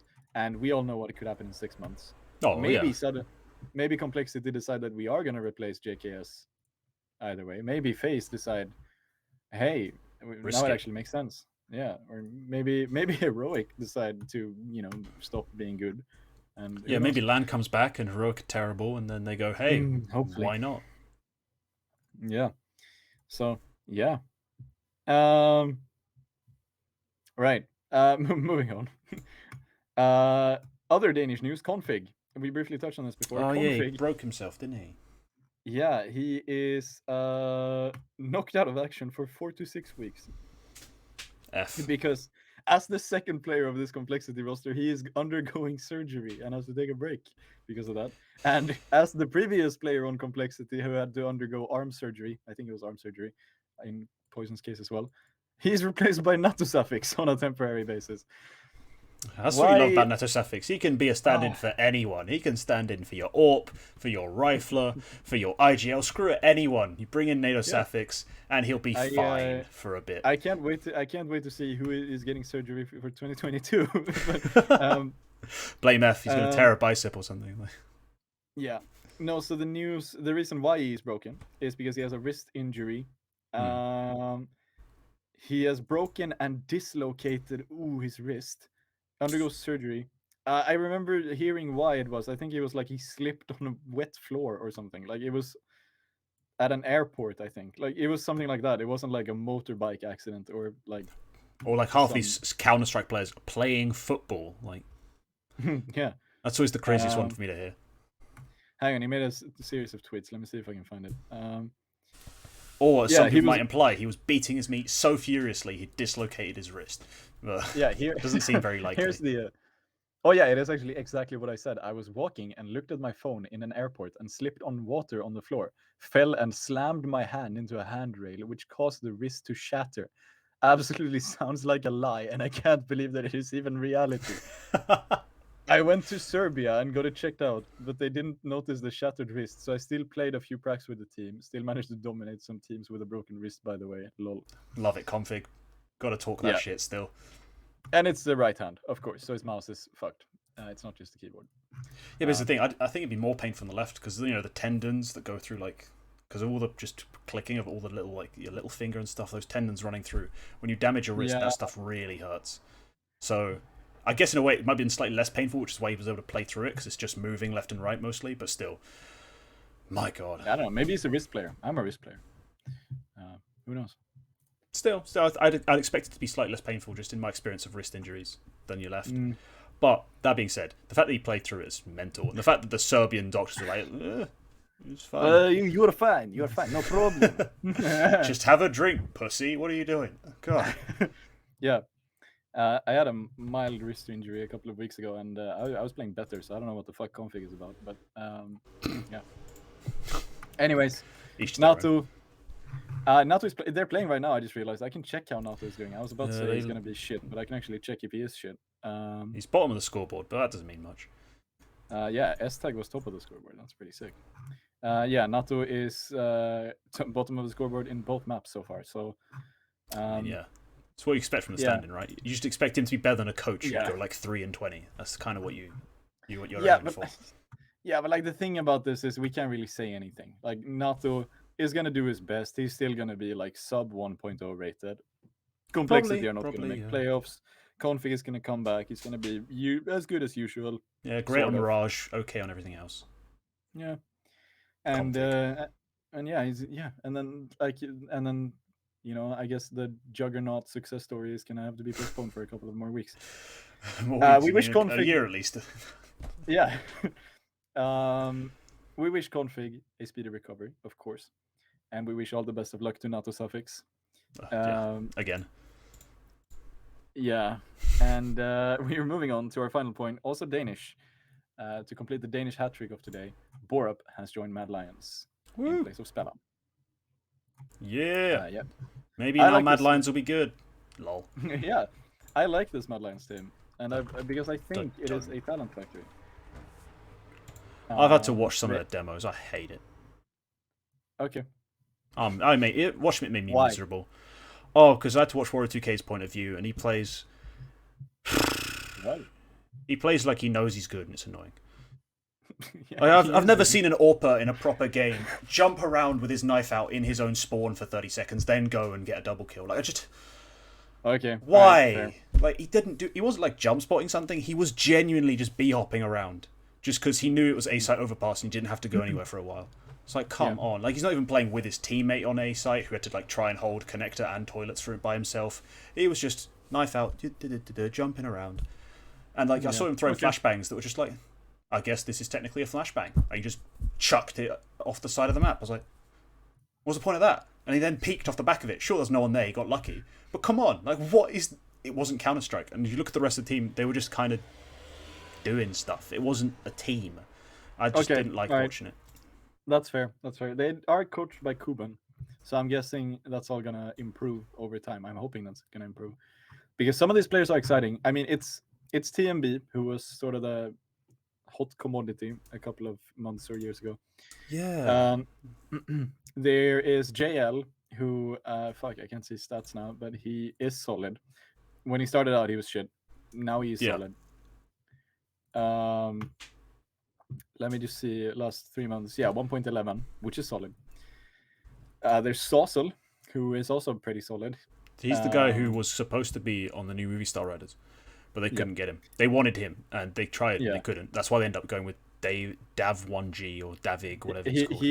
He's called David G in the server now, so I don't know why he's Davig. David G. But David G. Saucel is he's a solid player for Spain. I mean, this team is it's interesting because probably you'll end up seeing these guys on different teams in a while, like because I don't think they'll as a unit will probably be very productive. Oh no, I don't think so either. But yes, admittedly there are some talented, skilled individuals. I still think TMB will end up being something, even though it's been weird. 'Cause he's like transitioned from like he was like kind of an AWPer, kind of secondary AWPing. Was it TMB he was on? You know, AGF. That's it. AGF he was on. Sorry, the initials threw me for a second. He was on AGF. He played a pretty good star level performance. Then he came up to this lot, and I was like, wait, what's he going to do? And it turns out he was kind of the support, kind of secondary calling, kind of doing all this other stuff, not trying to be the best player on the server. And he's still, like, his stats have slowly gone up. He's slowly gotten more comfortable with that role and getting better again. I think he'll be a very useful piece in the future in Denmark. Yeah. Speaking of becoming something, he is now calling because they replaced their IGL Spellon. He is calling. He is going to be assisted by Coach Kuben as the IGL for this team. Okay.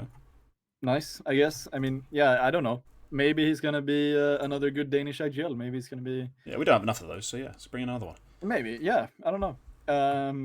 But yeah, and we also didn't mention the two oppers, Tudson and War 2K. Solid oppers, both of them.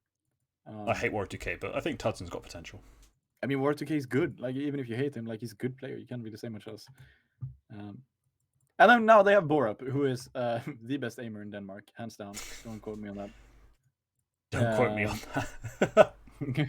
Yeah, I'm not going to quote you on that because I think there's at least one guy on Heroic who'd say otherwise. I wouldn't know who that is because I think he has one of the top 5 highest headshot percentages. Yeah, but when you get 0.62 kills per round, it's not hard to maintain a high headshot percentage. Wow, okay. Like, come on. Yeah, he has an all-time, a career versus top 30 teams. He has 63.3%, which is the 4th best in the world. Yeah, he's okay. I still rather have refresh. Yeah.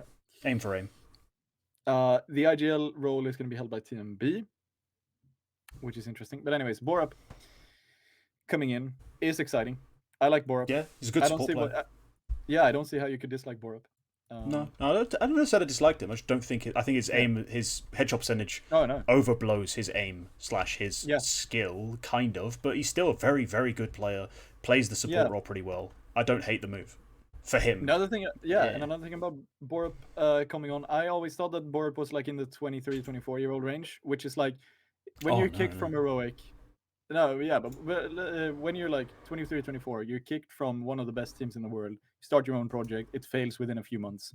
Then, if you're 23, 24, say AZ, then you're fucked. But if you are 21, as it turns out Borup is actually, then you still have a future, and that is good for him.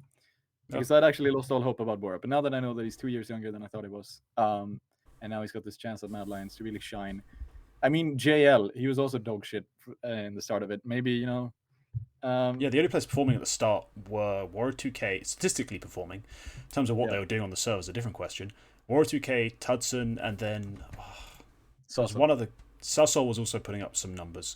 But it was especially the two AWPing players. Like, that's what you were looking for on that team, was the AWPers popping off. That's why they actually had a good win rate on Train, I think. So they just had double AWP setups that no one could break. And you got those two guys locking things down. It's pretty well locked down. But as time's gone on, as they've lost players, their tactics have, that's been the main issues. They couldn't get an in-game leader to properly control the team and make them useful. And that's why we've had this rotation of players coming in and out. And hopefully this is the last move. I think Borup should become a starting lineup player. Who he replaces, you can probably argue about almost any of them. You mean he's currently listed? Yeah, on Mad Lions. He's currently listed as a substitute. I think he should be a starting 5 player. I don't even know who is starting and who is substitute. I think Mad Lions are the only team right now still experimenting properly with this 6-man lineup thing. Oh, there's still some youth teams are, but yeah. Yeah, okay. I mean, if you want to be technical, Navi still have Flamey as a substitute. No, I mean literally, there are still youth teams who play who will use multiple players in a best of 3. But outside of them, Navi Junior do that a bit. Navi Junior do it. VP Prodigy do it a lot. It's not unheard of, but yes, most teams have decided it's not worth it anymore. Yeah, except for Mad Lions, because they do it. I think it might not even be map based, but they just have seemingly random player selections sometimes. Everyone has been substituted at some point, except for Warrior 2K. There was a time at the start where he would come out, but not anymore. Okay. Yeah. All right. So then at the start, I was excited about this team. Then, yeah. So literally everyone on this team has been sitting out at least one map. So basically, I mean, the highest maps played on the teams are TMB and Sorsol. So even Warrior 2K isn't the most constant fixture. Yeah, and that's a very interesting way to run a team. And it's going to be exciting to see what Borup can do in that environment. Oh, I hope he gets some stability, because he is the kind of player you can build off of. He's the kind of guy who can form a bedrock, a foundation. He's a tier 1 player. He's the only proper tier 1 player on the squad right now. He's been there. He's been there when Heroic were good. I mean, he's won Cologne, for God's sake. Mad Lions have a Cologne winner right now. No. So, yeah. That's true. It's a good signing for them. I I don't know. I'd like to see him on a different project. You know, potentially a Danish project that's being built, like with the real IGL, established veterans and stuff. But this isn't the worst thing in the world. This isn't career ending by any means. Yeah, it's pretty good for him. Yeah, that was pretty much all of the recent news. There's nothing else really newsworthy. There was some ESIC thing, but I didn't understand it, so we're not going to talk about that. Okay. Uh, Fair enough. Oh, there is one thing here that I actually did miss that is sort of interesting. PGL hits the first out of 2 requirements to host Major in Stockholm. That is a thing that's happened recently, yeah. Yes, some travel restrictions were lifted because esports are now recognized as elite sports in Sweden. Thank you. Wild. It's like the only thing you've been good at for 12 years and finally realised maybe we should call it elite. Like, god damn. Yeah. I mean, we've only been the best in the world for like years. I mean, it's been years since you've not been, but still, for a while you were the best nation in the world. But like, you know, undisputedly. A decade ago, we were undisputably the best in the world. And I think you can give it to Sweden as a country from like 2005 to maybe like 2016, the best Counter-Strike nation. Like, almost uncontested. But you have no fucking clue how many times I've played matchmaking with people in like 2015, and they were like, "Oh, you're Swedish. Aren't you supposed to be good?" And I'm like, yeah, and now everyone thinks that about Danish people, so sucks to be you. Yeah, and Russian 14-year-olds, I guess. But don't get me started on those kids. But yeah, so now because they are considered an elite sport right now, they are allowed to travel into the country without, you know, the same hassle. I guess some hassle is still required. Yeah. The second requirement, though, I am not very optimistic about, because that is indoor event restrictions being lifted. And I think they need to be lifted before mid-September. How has Sweden gone from being the most open and like liberal country about these restrictions, who let people live, and then all of a sudden now gone, crap, now we're going to make everything terrible again? Like, you could because everything became terrible because we were. Why couldn't you have been terrible at the start like everyone else, and now be open? Good question. Because or just never cared. If you didn't care at the start, don't care now. Like, I'd be cool with either way. Like, I don't care if you don't care. Let the old people die. I'm not old. I don't mind. Like, I hate this crap. I think for PGL to be able to plan the major, the restrictions need to be lifted in 3 weeks. And I don't think they're going to be able to be lifted in 3 weeks because we have a shit ton of COVID, especially in Stockholm right now. Which, you know, sucks for them. I don't live there, but fuck them. But I mean, that's the problem. And right now, the most that are going to be allowed in the arena is 600 per section, is what I've heard. Which is, I don't know exactly what a section is, but it's going to be, it's not enough. And those need to be lifted. Yeah. Yes, September 15th is the deadline that PGL have set. So if we are not able to lift the... Wow, all right, nice. Sorry, my road is full of people with very, very large... motorbikes. Yes, and car exhausts. Yeah. You know the types. If we're not able to lift those indoor event restrictions before September 15th, which is in about 3 weeks, we're not going to have a major in Stockholm. Which is going to suck. And it's going to be in Bucharest. And then I am not going. But yeah, that's the long and the short of it. Can't go. Yeah, can't go. So yeah, that's the situation on the major. That's what I think.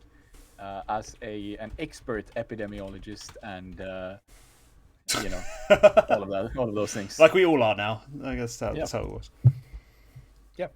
But that probably concludes this week's show. Do you have anything you would wish to add? Nah, not really. It's been a bit of a weird week in terms of Counter-Strike. We've had one group of an event happen. I thought, like, honestly, can't we just have like 6 streams going? Like, all the talent in the universe doing the same event. Like, that'd been funny. But yeah, no, it's been relatively quiet. We just had the games. We're finally talking about the game again, which is nice. But yeah, we do have the usual shout-outs of, you know, if you want to be a part of the Vandals community, !Discord in the Twitch chat will give you the link to the Discord server where you can talk with me, you can talk with execs, you can talk with players, you can talk with other people, which is nice. If you sub to this channel, you get access to Razer discount codes early, which is a very nice thing to have. You know, that cheap little rate on the elite. I didn't know what word to get to there. My mind went blank. I went French for a second. You know, you get your discount on that elite gear that Razer provide. And then, of course, there's now a sub giveaway being run. So if you sub now, you'll be entered into it. It's the best time to sub, really, to the Vandals. Yeah. So, yeah. Yeah. That's those little shout-outs done. As for that, I've been Quack. This has been T. You can find our socials in the Twitch chat right now by using the commands !KingT and Quack as hyperactive as demonstrated. We are on Twitter, we are on YouTube, we are on Twitch. This has been the second episode of A Vandal and A Gentleman. If you missed the first one is on YouTube. Yeah, tune in next week sometime for the next episode. Yeah, follow on Twitter for more news about when things happen, because it's quite variable. Presumably, we're going to be talking about Group B in that case, and whatever wacky news have happened in the world of CS. Anyways, thank you for tuning in, and we'll catch you next week. Bye-bye.